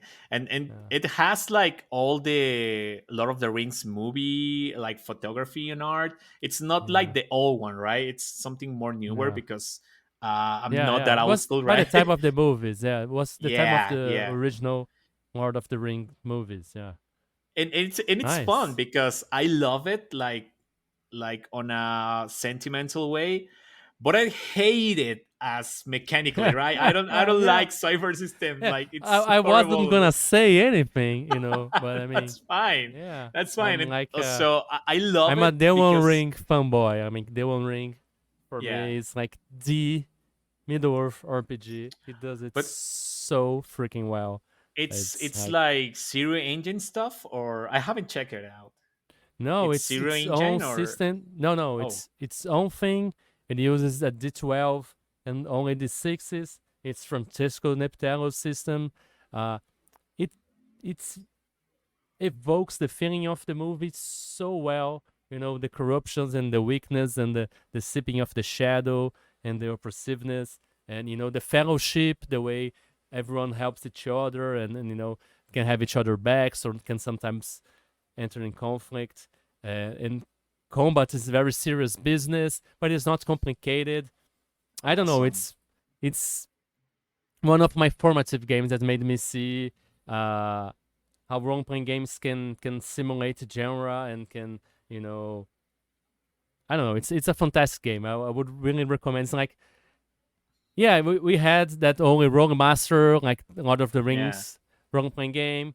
We had Cipher, but one of the things that I would say that I like for the running is you can't be a wizard. You can't. Like a Yeah, you wizard, can. you have I mean, there's Gandalf, you there's have only like Haggadah. five dudes, Yeah, you right? can't. Like, but there is magic. Like every culture has their magic. Like the elves, they can speak to the rivers and stuff like, and the dwarves they can do things with stones. and the hobbits they are very hard and determined, and they can vanish out of nowhere. This kind of weird, small, very natural magic, that natural supernatural magic, you Yeah. know that's very very tokenesque. Yeah, it's great. I really really recommend it. Yeah. And it's funny because also this lack of getting or trying to have more books, more tabletop RPG books, essentially uh, converts or just it transforms into some kind of need of having, So right Yeah. now that I'm a grown up adult, I can like Yeah. keep buying books because they Yeah. they have something really special for me, right? And I read them. I Yeah. hoard them, but I read them, right? Yeah. I And try. I just try. I do my best. I do my best. I make an effort. That's my intention to read everything. But yeah. I try. I don't know. My I use this phrase, uh, the importance of like the unread library. I think it's from Italo Calvino. That's very important because it's always there at your disposal. So yeah, I read them, but yeah, there's a lot of stuff that I don't read, but I plan to. Yeah, Yeah, I mean, you do your best, and that is yeah, the thing, right? Yeah, I try to yeah, read all that I got, at least from like a fast way or maybe yeah, a deep way, but I try to actually use yeah. them, right? Skim through them, and Yeah, skim. yeah, That is the word. yeah. Uh, Irvin, are you working on any project right now? Anything you want to talk about, and maybe to call the attention of the wonderful weirdos that are listening to us? Oh, thank you. Yeah, well, mainly the thing that you can actually find about my work it's Spanish stuff, so that might be a downer for many of our listeners right now. Yeah, I But hope that the educational system is helping people to learn Spanish, or yeah, I don't know. but we're translating my game Eerie Stories of the Natural and Paranormal, so you can have that like maybe I don't know in a month or two, something like that. And also, I'm working on a new game called Ultra Violence, which is basically some kind of Hmm. tribute to Doom or these first-person shooters from the '90s. Very violent, very heavy metal. I was gonna ask you about Clockwork Orange, but no, it's about Doom. Oh, yeah, totally. And Okay. in art, it's by some kind of tattoo artist and illustrator from Spain called Penny Malgarejo. Yeah, Penny. It's Yeah, yeah, Penny, which I found very funny because we're so small, or like really really small. Like Diogo, it's a very good friend from my friend Hugo, and also everybody is friend from Penny, and it's like it's amazing yeah, because we're all connected, right? So yeah. I'm It's working with Penny on Ultra Violence, and I got a couple of another projects, but they're going to get.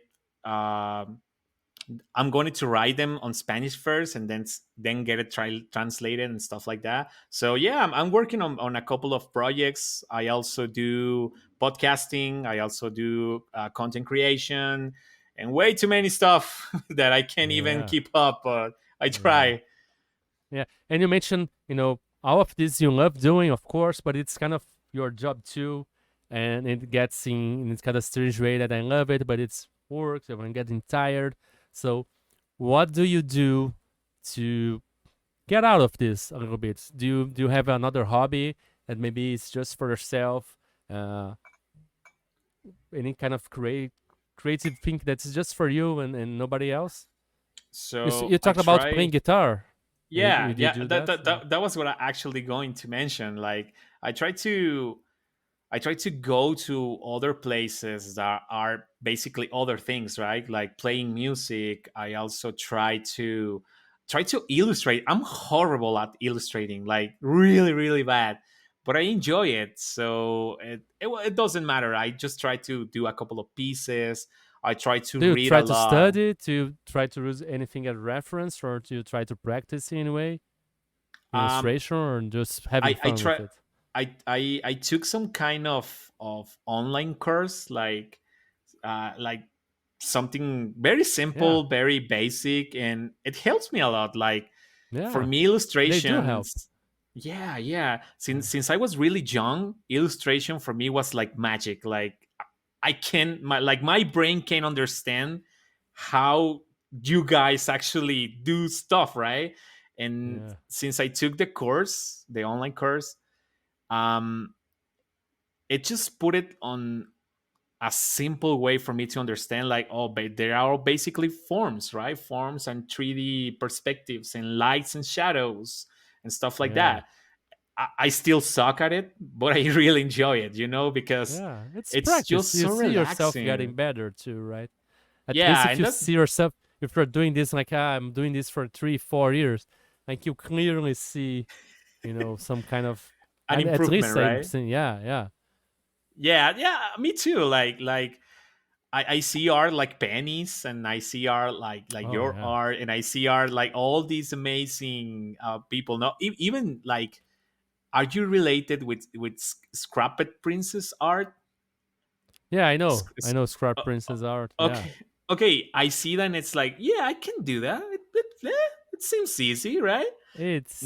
It It's is not. not. Yeah. It's not. It's Right? it seems easy. Like it's like those modern painters, like they do like this Jackson Pollock, for example. Oh, it's very. He's just dropping. It's not. It It's has all not. this rhythm. It is not. And like it's like I could do that. Yeah, but you didn't, and you won't. Yeah. You know. Yeah, or like not because it's basic or easy, just because it has this grudge feeling. But like Johan Yeah. Snor art, it's like Yeah. sometimes I see a couple of doodles that he does, and it's like, I can do that, Yeah. right? But no, I And can't. and and there's other thing too. Like because we are now in the age of generative AI image, and like, yeah, well, I could do that, but it's not just about the final product or the image that you see, but it's also about all the intention and the things that went behind the final form of the thing, right? So even though, Yeah, yeah, I could do that, yeah, but you didn't thought about it, you don't have like all the rationale that leads to this kind of expression. So it's not really about just the craft part or like the final product, but the process yeah. is the thing, I But would I say. feel like I really enjoy the fact that illustrating, or maybe even game design, or maybe routine, it's basically a series of steps, right? Of Yeah, you can this. learn. Yeah, Yeah, and I feel like that kind of order in your life, it's going to do so much for your work and so much for you, because I feel like it's the same thing. Like everything in life is the same thing. Like you have to start off by a yeah, sketch, like a plan, and just going to have some reference. You have to do your research, yeah, and you keep going from that point. So yeah, that is something that illustrating teach me. And patience also, right? Like yeah. disconnect and have patience, and you can As you said, everything is life is beginning at nothing and failing and getting okay because I yeah, failed that. I'm gonna change things, and you learn, and you fail again, and you go and managing the frustration and the desire to keep going, right? yeah. Yeah, I totally agree. And so that's one of the main that's things hard that to I learn. enjoy. Yeah, and it's Yeah, hard. So it's a life yeah, lesson, right? Because like I said, yeah. you see something like Scrap Princess, and it's like, oh, I can do that. I can totally illustrate my own gaming books. But now that you're here with No, your you paper and can. your pencil, it's You like, won't be like Scrap Princess, but you can. Even even if it's not perfect, but it will be your style, and it will have this unique characteristics. And even if it's all trembly, could be an adventure in the dungeon, writing about these monsters in the middle of the dark, right? So yeah, it will be trembly. It will be you know kind of sketchy. So all this you can use like art doesn't have to be perfect anatomy and the crafting perfect, but it has to be authentic in a way. It has to be intentional, right? I think yeah. that's I it. believe Yeah. Luca Reject I hear this podcast from him a while back. He was in this show called it's from Gary. I can't remember its name, but he said something like that, like your work doesn't need to be perfect; it just needs to be done. Yeah. And I feel Oh like yeah, that done that is better it's than that it's perfect. Yeah. good. Yeah, an unfinished imperfect project is better. A finished imperfect project it's better than an unfinished perfect one, right? Because it's Yeah, never and I feel like it's that never about enough. my work, right? Like my event, it's Yeah. not perfect. My Yeah. gaming books, they are totally not perfect. And like I Yeah. was actually But it talking gets to a friend. better.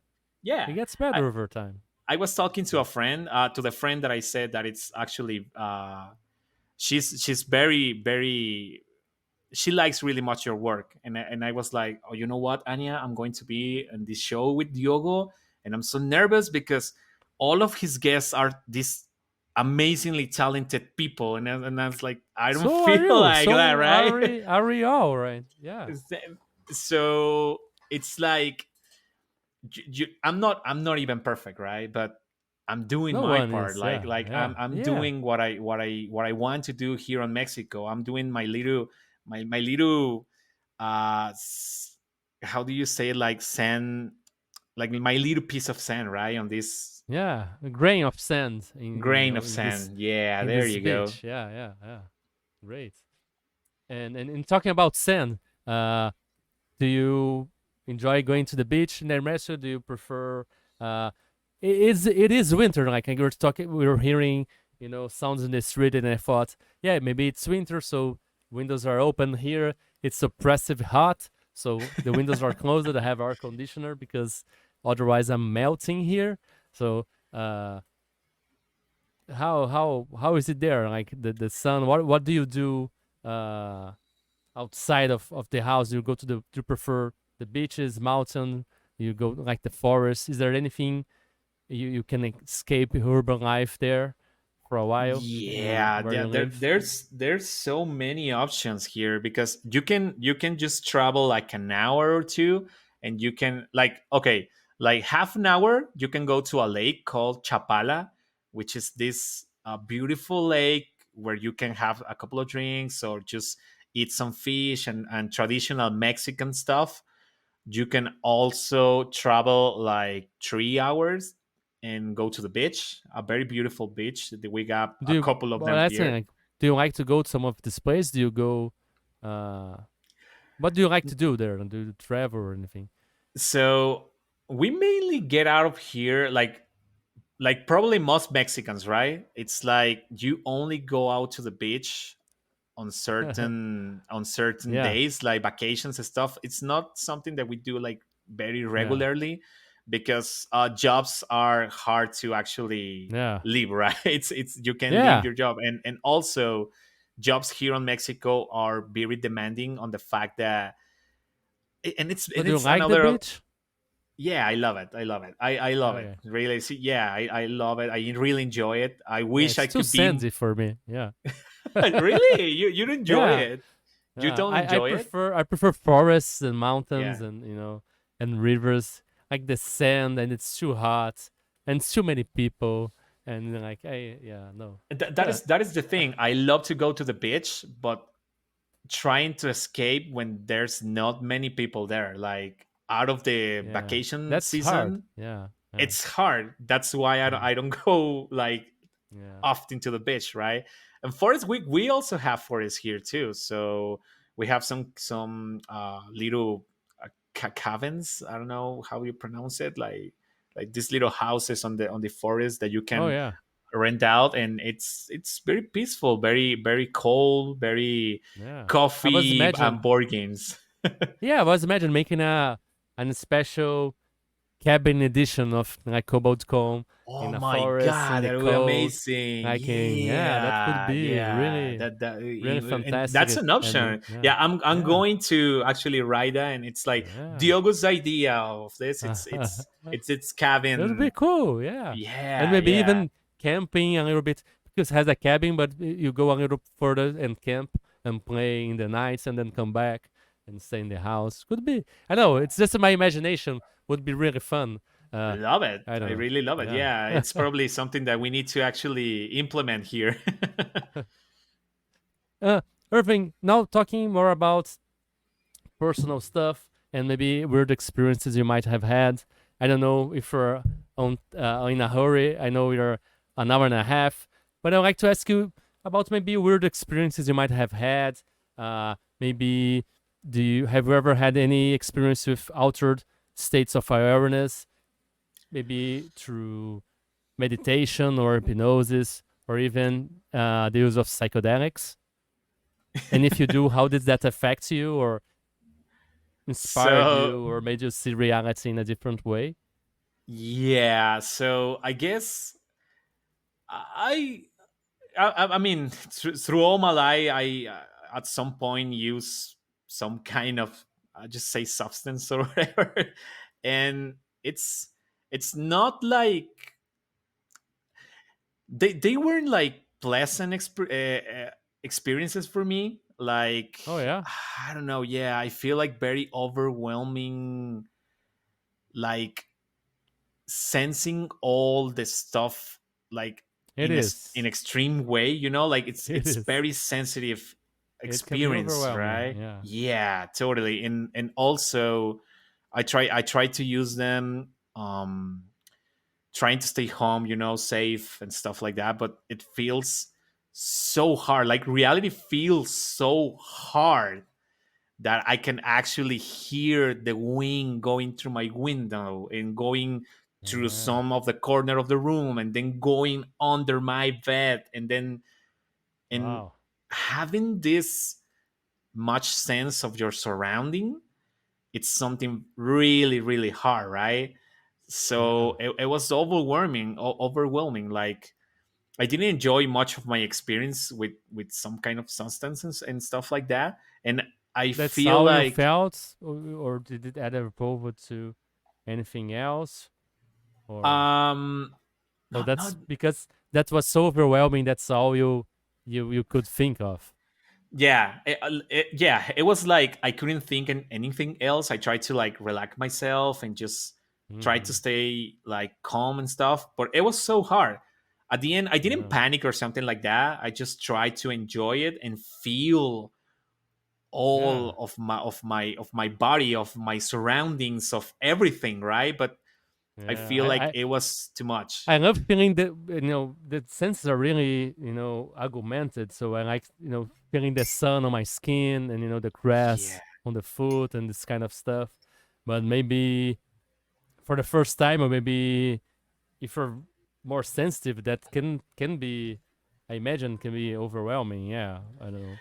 but I Yeah, feel like it also gives you a different perspective from life and what it yeah. feels to feel, right? To And really be present, like to really be feeling yeah, everything yeah, that's yeah. happening, because we don't do that all the time. Do you think that helped you maybe outside of these situations be more present and really maybe when you need step out and feel these sensations even though you're not from did you think that had any impact on you outside of the experience? Yeah, totally. Like I feel like getting that feeling of everything helps you realize that you are so much more than just this I don't know how to put it. Like we talk about Perception like this, this, yeah, yeah. yeah, we talk about this digital jail, right? Like this digital jail and this reality jail about how you can get out to the beach because you have to work, and how you Yeah. just spend so many times scrolling on your phone and all this stuff, right? That this doesn't bring you any kind of of meaningful experience or feelings, Mm-hmm. right? And experiencing this so much about surround of your surroundings help you to understand that you're so much more than that, like right, like Yeah. not just standing there scrolling through your phone uh, like 2 hours or these are whatever. And meaningless things, like life is happening all yeah, around us and there's all these sensations and all this this possibility of experiences, and we are sometimes stuck and seeing what dumb thing a celebrity might have said and how Yeah. everybody is upset about this dumb thing. And yeah, Thank you so much. Yeah, we're so trapped, right? And feeling this kind of sensation, even though it's overwhelming, helps you, reminds you that you're alive and you're so much more than this. And you should be looking to feel more and to grow more like this, right? Like yeah, that's why hanging out with like-minded people help you grow so much. yeah, Following these feelings and these sensations helps you to understand that you're so much more. yeah. Do you have any kind of practice?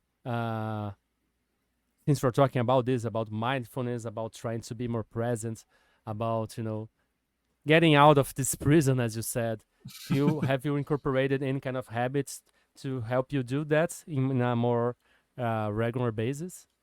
Yeah, well, I try to use many of oh god, I'm such a robot in some in some places, but I try to use many philosophies to be more productive, and that helps me to be more present on my daily basis.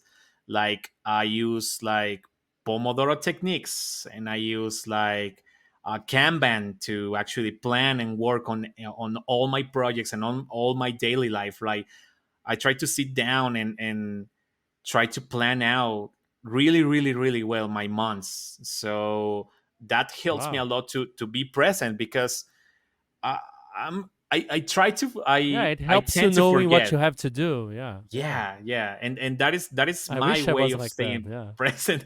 I mean, I try, like we said, I'm not perfect yeah, on it, but I yeah, try because I'm a really forgetful person, right? Like I yeah. Me forget too. stuff all the time, and I just, Yeah, yeah, writing try. down helps. Now I'm trying that. Like Yeah, yeah, totally. writing down.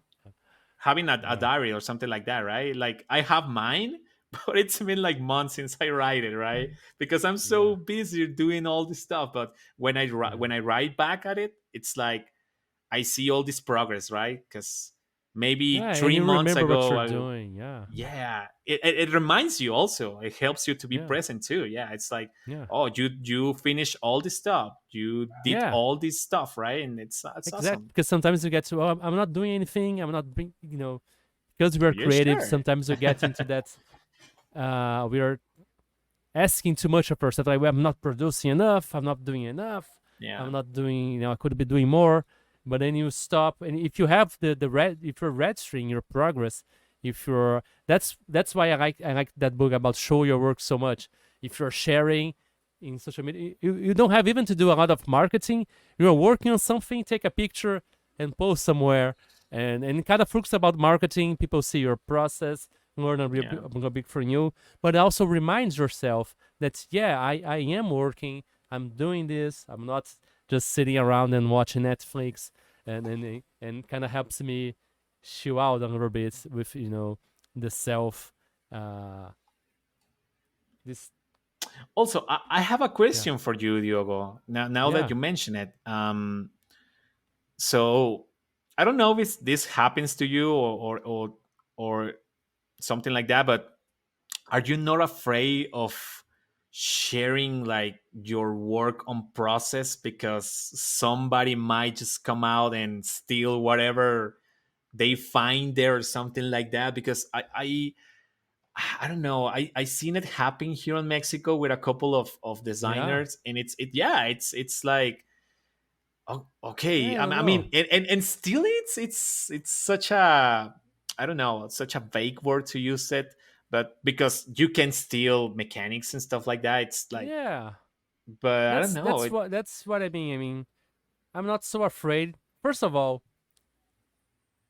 we're kind of begging for people to steal. We're begging for people to pay attention to us. So if someone is Yeah, stealing from me, they think my deed's so good, and I don't know. Uh, but my favorite book is called "Steal Like an still like, Artist," and yeah, and I don't know. Originality. One of the phrases that I like. Originality is just undetected plagiarism, and I believe a lot that everything that there is no original idea, right? There is only reimaginings of things that already have been done, and we are always, even if we try to steal something, we're always infusing that with a little bit of ourselves, of our values, and I believe that that will happen for anyone that looks at my job as want to do something. Uh, I had a plan of one day I would, I'm adapting Primal Quest for Old School Essentials with Fire and Fang, and I wanted to do, Primal Choral Classics for DCC. I wanted to do Primal Borg and make like Yeah. apocalyptic version of Primal Quest for Mork Borg. But I'm only one person. I can do everything. And one person, came to talk to me. So I wanna do Primal Borg. Would you be okay if I would do that? Would you be offended? And I said, no, I wanted to do it. I still might do it some day. But go ahead.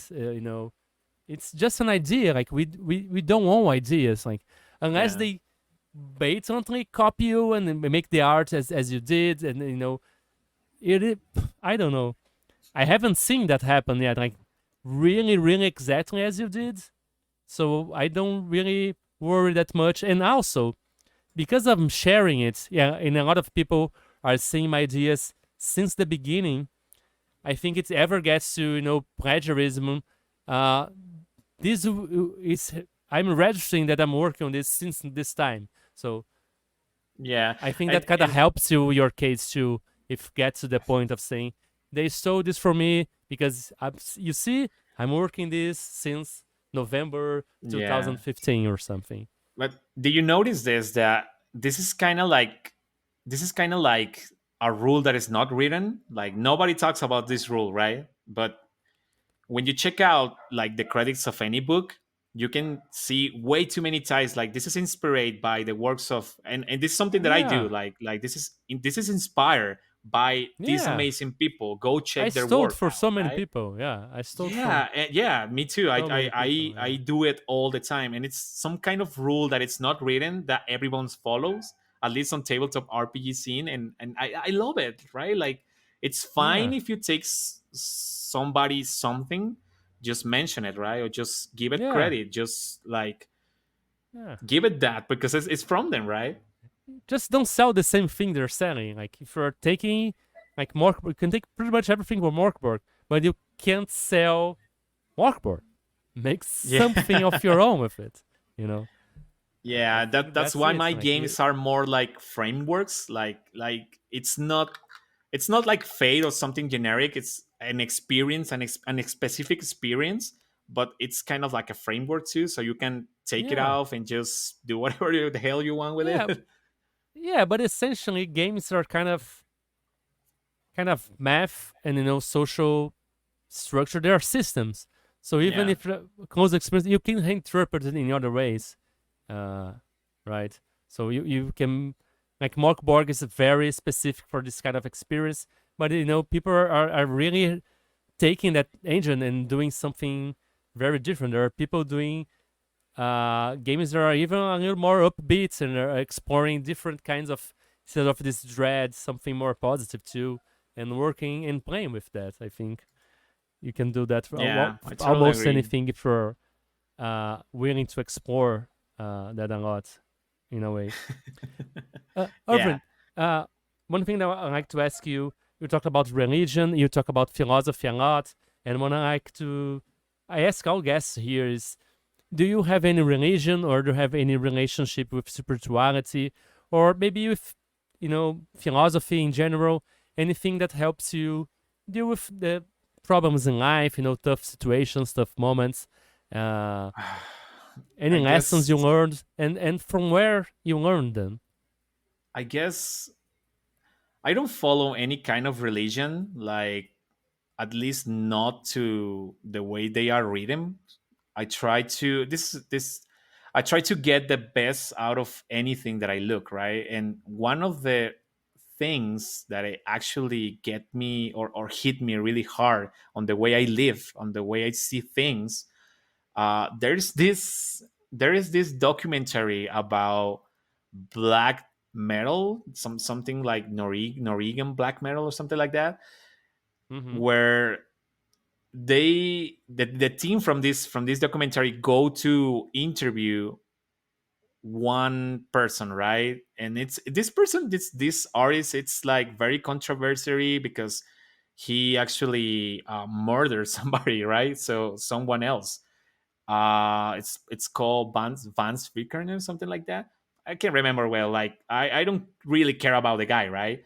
Mm-hmm. um he said something that really resonated with me, like his ancestors, which are basically like this kind of Vikings and stuff. They believe that growing and nature, it's the most important things, like following nature's curse, right? Like the only rule on nature is you need to keep growing, and if something doesn't make you grow, doesn't make you grow, or it just impersonates you, Yeah. it's something that you need to take off, right? Or you need to move out from that. So growing is a very important part for me. Growing, it's even important word for me. Like you need to be constantly growing. Like Yeah. you never done growing, right? It's like you're illustrating something.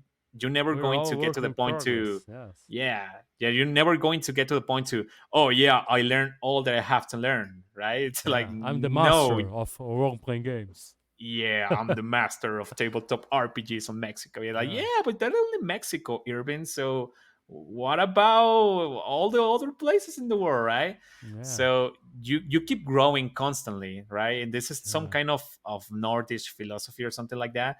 And it's not Yeah. like I'm just using that. Like I'm constantly reading stuff from other cultures and other religions, and like Bushido, right? I love the fact about how Bushido works. Like you actually you actually were born to master this craft, the swordmanship craft, right? And there's so many good things out there that you can learn from them, and that is why I don't get people like going like, you need to follow the Bushido like it's written, right? Because otherwise you're not Mm-hmm. samurai, Irvin. And it's like, yeah, I don't want to be a samurai. I don't want to be a Yeah. Viking or whatever. I just Yeah. want to learn from them and use whatever Yeah. they have to offer me so I can From keep one growing. thing, yeah, from one thing, learn 1,000 things. Like what you learn Yeah, from this, you can apply to so much more. And that's something that you said that really remind me something that you were talking to a friend that is, in a relationship that isn't so good. Like as you said, like we are here to grow, and one a good way to analyze anything in your life is that is this helping me grow, or is this making me smaller? Is this yeah, skirting part of myself to fit into this? Because like in a relationship, your relationship is for both of the people, to grow, or not necessarily both. In a polyamorous relationship, like how many people it is, the relationship is to help both grow. And if this relationship or anything else is actually restricting you and making you smaller, it's a sign that it's not good for you. Get out of there, right? And and and, it and happens with everything, right? Like it can be a everything, yeah. relationship, it can be your This can be a job, it can religion. This can be, be a job. Yeah, yeah. a So you need to keep hobby. growing, and this relates Yeah, a to all of drug. It can be conversation, right? anything. Because Yeah. this prisons, these places, these jails that exist are way too many, and you can be in one and don't even realize it, right? Like if you're not happy, if you're Yes. not growing, maybe you're in the wrong place, and it's hard to Yeah. realize, and it's harder to accept, right? Like it hurts to accept something like that. Like my Yeah. maybe my couple, my girlfriend or something like that, it's not making me grow, it's making me feel Yeah. like smaller, right? Mm-hmm. And where do you think you learned this lesson from? Especially this one about yeah, we talked about growing. You talked about uh the guy from the documentary, and it's very interesting.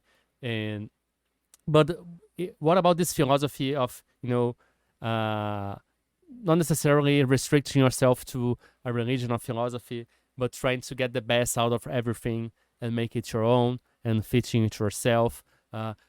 Did this anyone from your family is like this, or did you learn it from a friend, from a mentor?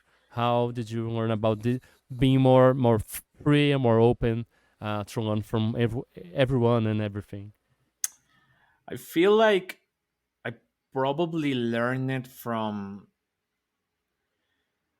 I mean, I learned it from life. I always been like a very lonely person in so many ways. Fortunately, not anymore. But But did growing anyone up, serve as an example? Do you have anyone you use as a model or anyone mm, or no? yeah, it was probably probably my brother. It's in the fun fact about this. My brother, it's he's smaller than me. Like, and he was like, you can learn something from anyone, right? And he said that to me when we were very young, and I didn't understand it. Like, like when I was very young, I was this punk kid. Yeah, Like I I know everything. didn't. Yeah, we can be very arrogant. Like the less we know, the more arrogant we are. I think Yeah, yeah, the more we think. I Yeah, was like, nobody can. I can learn anything from anybody. I have this bad attitude, and I was like getting in trouble all the time, and I wasn't listening to anyone and stuff like that. But at some point in my life, this word resonated like really hard with me because I was not happy. I was very angry. I wasn't growing up, right? Like I was just stuck there, yeah. and these words What did from you my made you brother. realize you were stuck? What made you realize that you were stuck with this Well, thing? I was abusing so much of alcohol at some point, and I was struggling with so many problems and so many issues in my life.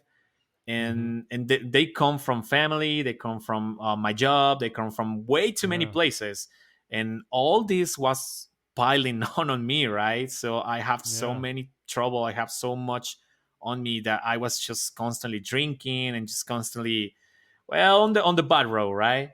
yeah. So hitting the bottom of all these problems, like getting to the lowest point of my problems, was actually the solution for me because, like I said, it's hard to realize it. It's hard to Yeah, accept it, right? Like, you know what? I'm just wasting my life. I'm just hurting my body. I'm just hurting people. I'm just this yeah, angry little dude, right? Who can deal with stuff, and that is just like the truth. And it's hard, right? yeah. So that and the words from my brother just resonates so much, right? And Oh, that's made me great. Yeah, try to, just get out of there. You don't need to be there, right? And that was mainly the main thing about it, that's like, great. Yeah. yeah. And how is your relationship with your brother today? Are you constant in contact? Are you I love him friends? so Yeah, much. He just yeah. leaves to Australia So like far, a week ago. wow. Yeah, and Does he live there? He's he's gonna trying live to there? live there. Yeah, like Wow. he's going to Yeah, live there, or her plan, it's to be there and live there, right? But yeah. I miss him so much. I made him up this goodbye game, like this. Yeah, we play all He plays D&D too. module, Yeah. so Okay. he can he was his goodbye game or something like that. Yeah. Yeah, I love him so much. I try to stay in contact with him constantly. That's awesome.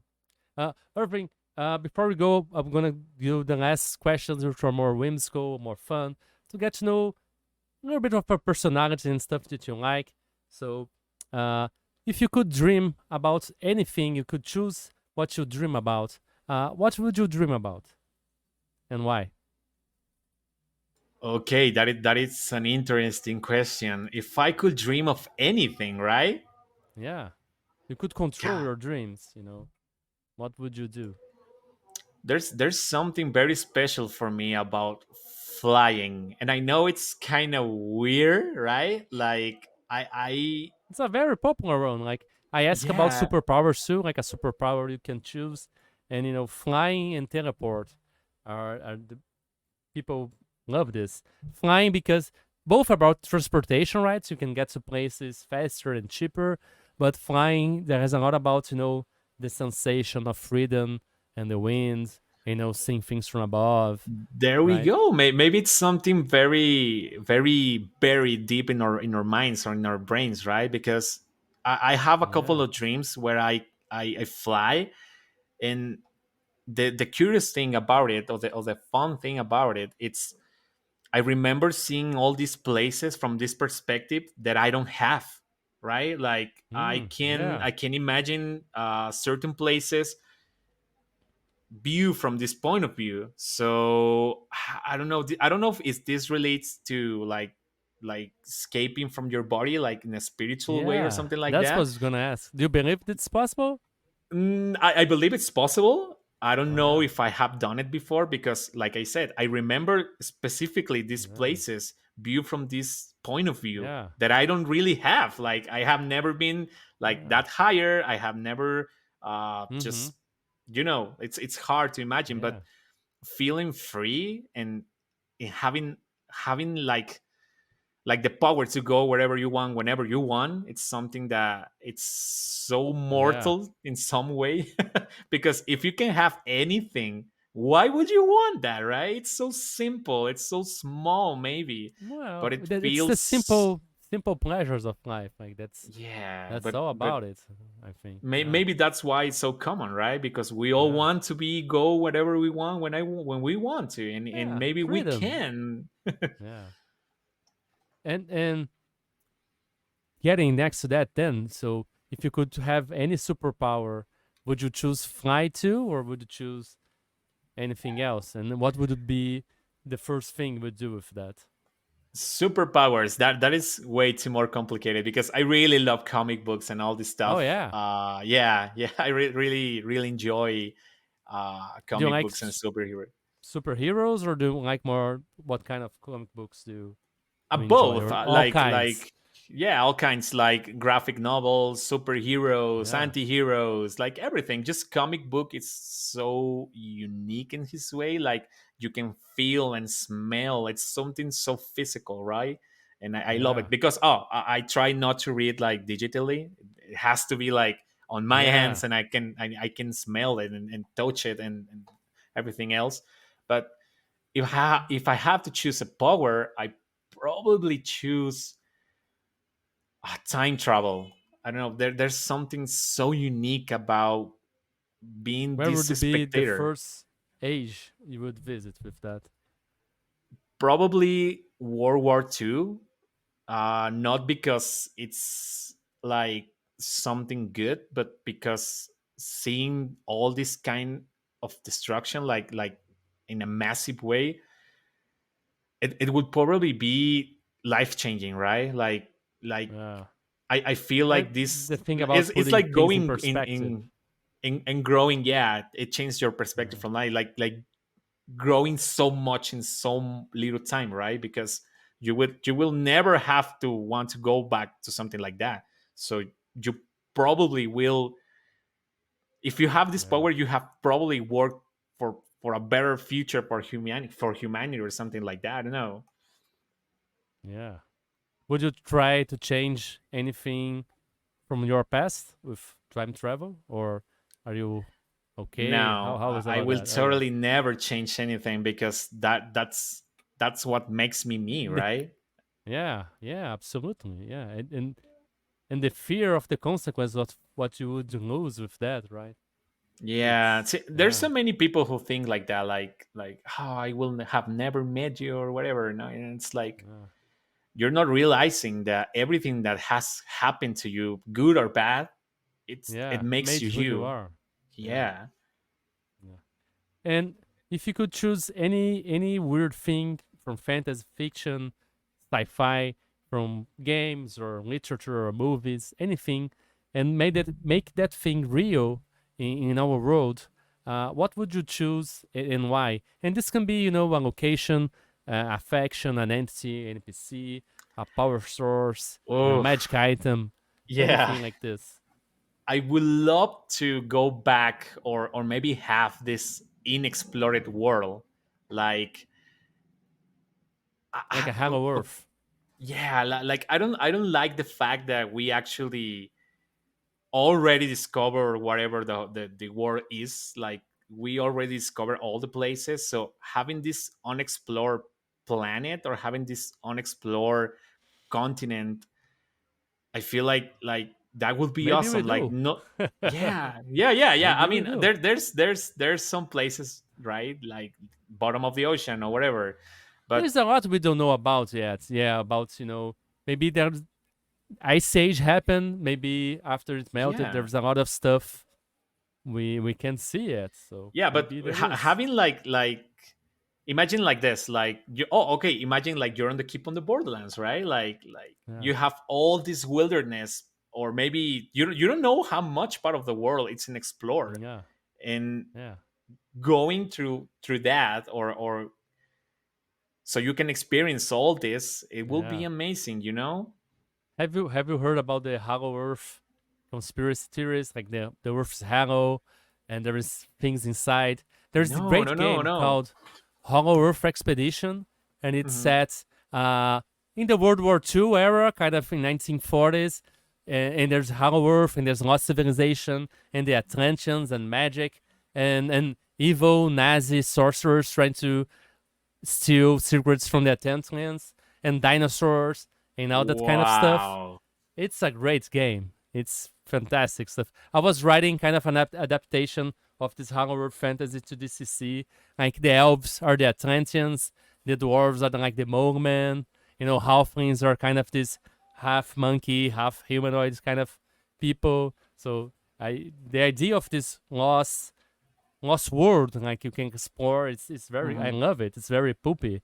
Yeah, I love it. I love it. That's why maybe Conan the Barbarian and all this stuff resonates so much with me, and even the old school, right? Like OSR stuff. It's always kind of like that. Like there's this place that you need to adventure and explore, and those are yeah, concepts that resonate so much with me. I don't. I'm not really invested on having like on exploring drama on my games or whatever I try to watch. I don't like very much dramas because I have so much of that in my life, in my daily yeah, life. It's like, no, I don't want that. I just want to be amazed by something unexplored or whatever. yeah. Because yeah, Adventure yeah, and fantasy, yeah. man. Yeah, yeah. And Irvin, do you remember the last time you felt really happy and just grateful for being here and being alive? And if you do, can you share with us where were you and what is that you were doing? Okay, so this memory goes back to when I was like maybe 10 or 11 years old. And I remember this is a very special memory that I have. It has to be or to do with my family, and it's basically this little trip that we did to a local gaming store where me and my brother and my mom went to the store. This didn't happen like very often, right? It was just Yeah, every once in a while. And my mom bought us some buy for us some dice and buy for us maybe a gaming book or something like that, or maybe a board game.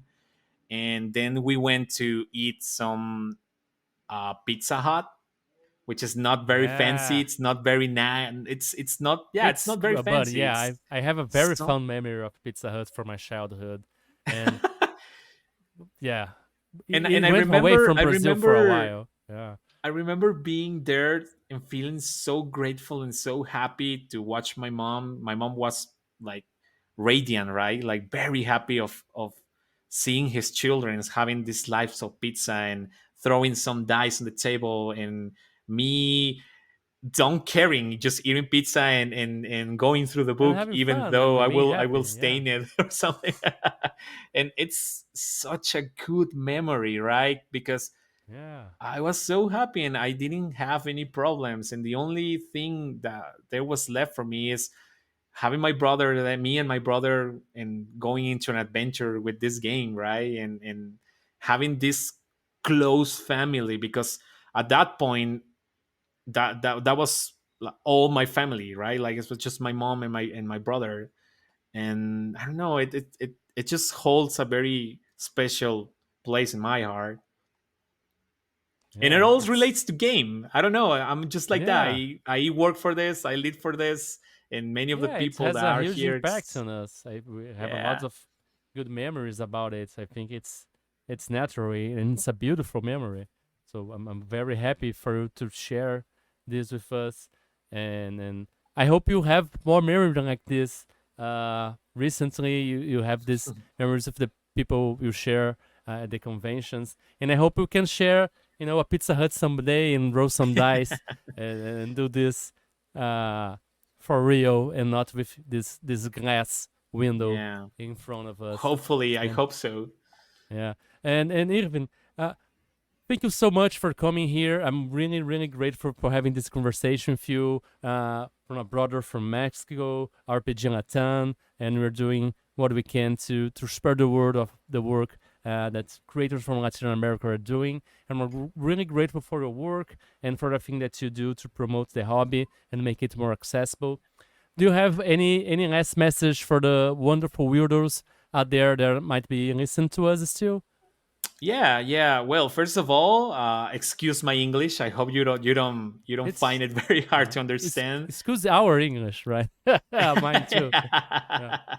um, first of all, that second, you can follow me on any of my social media, and even though you don't understand what I'm saying, you can hit me up with any kind of message. I'm always really happy to keep meeting new people, because that is one of the main parts that I love about this hobby, right? Like this passion, this hobby just unified us in so many ways, and I'm so grateful that I keep here talking with my friend Diogo from Brazil, and tomorrow Yeah. I'll be talking with Penny. He's in Spain, and also I'll be talking with shout out to Ico from the Lost Bay. He's in Italy, and there's Yeah. so many people and so many friends that I have the All around pleasure the to world. meet. Yeah. Yeah, all Yeah. around the world from these beautiful hobbies. So hit me up if you want to check out what I'm doing or whatever, just to make a Where comment. where can people can find you? How can people find you on Uh, the internet? you can find me on Twitter, Instagram, Facebook, like roll per second. So yeah, it's like that, roll per Yeah. second. We'll put on show notes, so check out the show notes and Yep. find Irvin and see the work that he do, his games, his conventions, and be weird together. Irvin, can you take us out just saying the catchphrase of the show? Keep it weird, everybody. All right, thank you all of we're listeners, right? And Diogo for having me here, and Thank you for coming. Yeah. yeah, no, and keep it weird, right? Keep it weird. Oh, can you repeat that catchphrase again? It's keep it weird, everybody. Keep it weird, everybody. Yay! Thank you for listening to Weird Games and Weirder People. If you'd like to keep up with the show, please subscribe to be notified when we release new episodes. If you'd like to support us, please leave a review or head on to ko-fi.com/WGNWP. See you next time, and remember, weird is the new wonderful.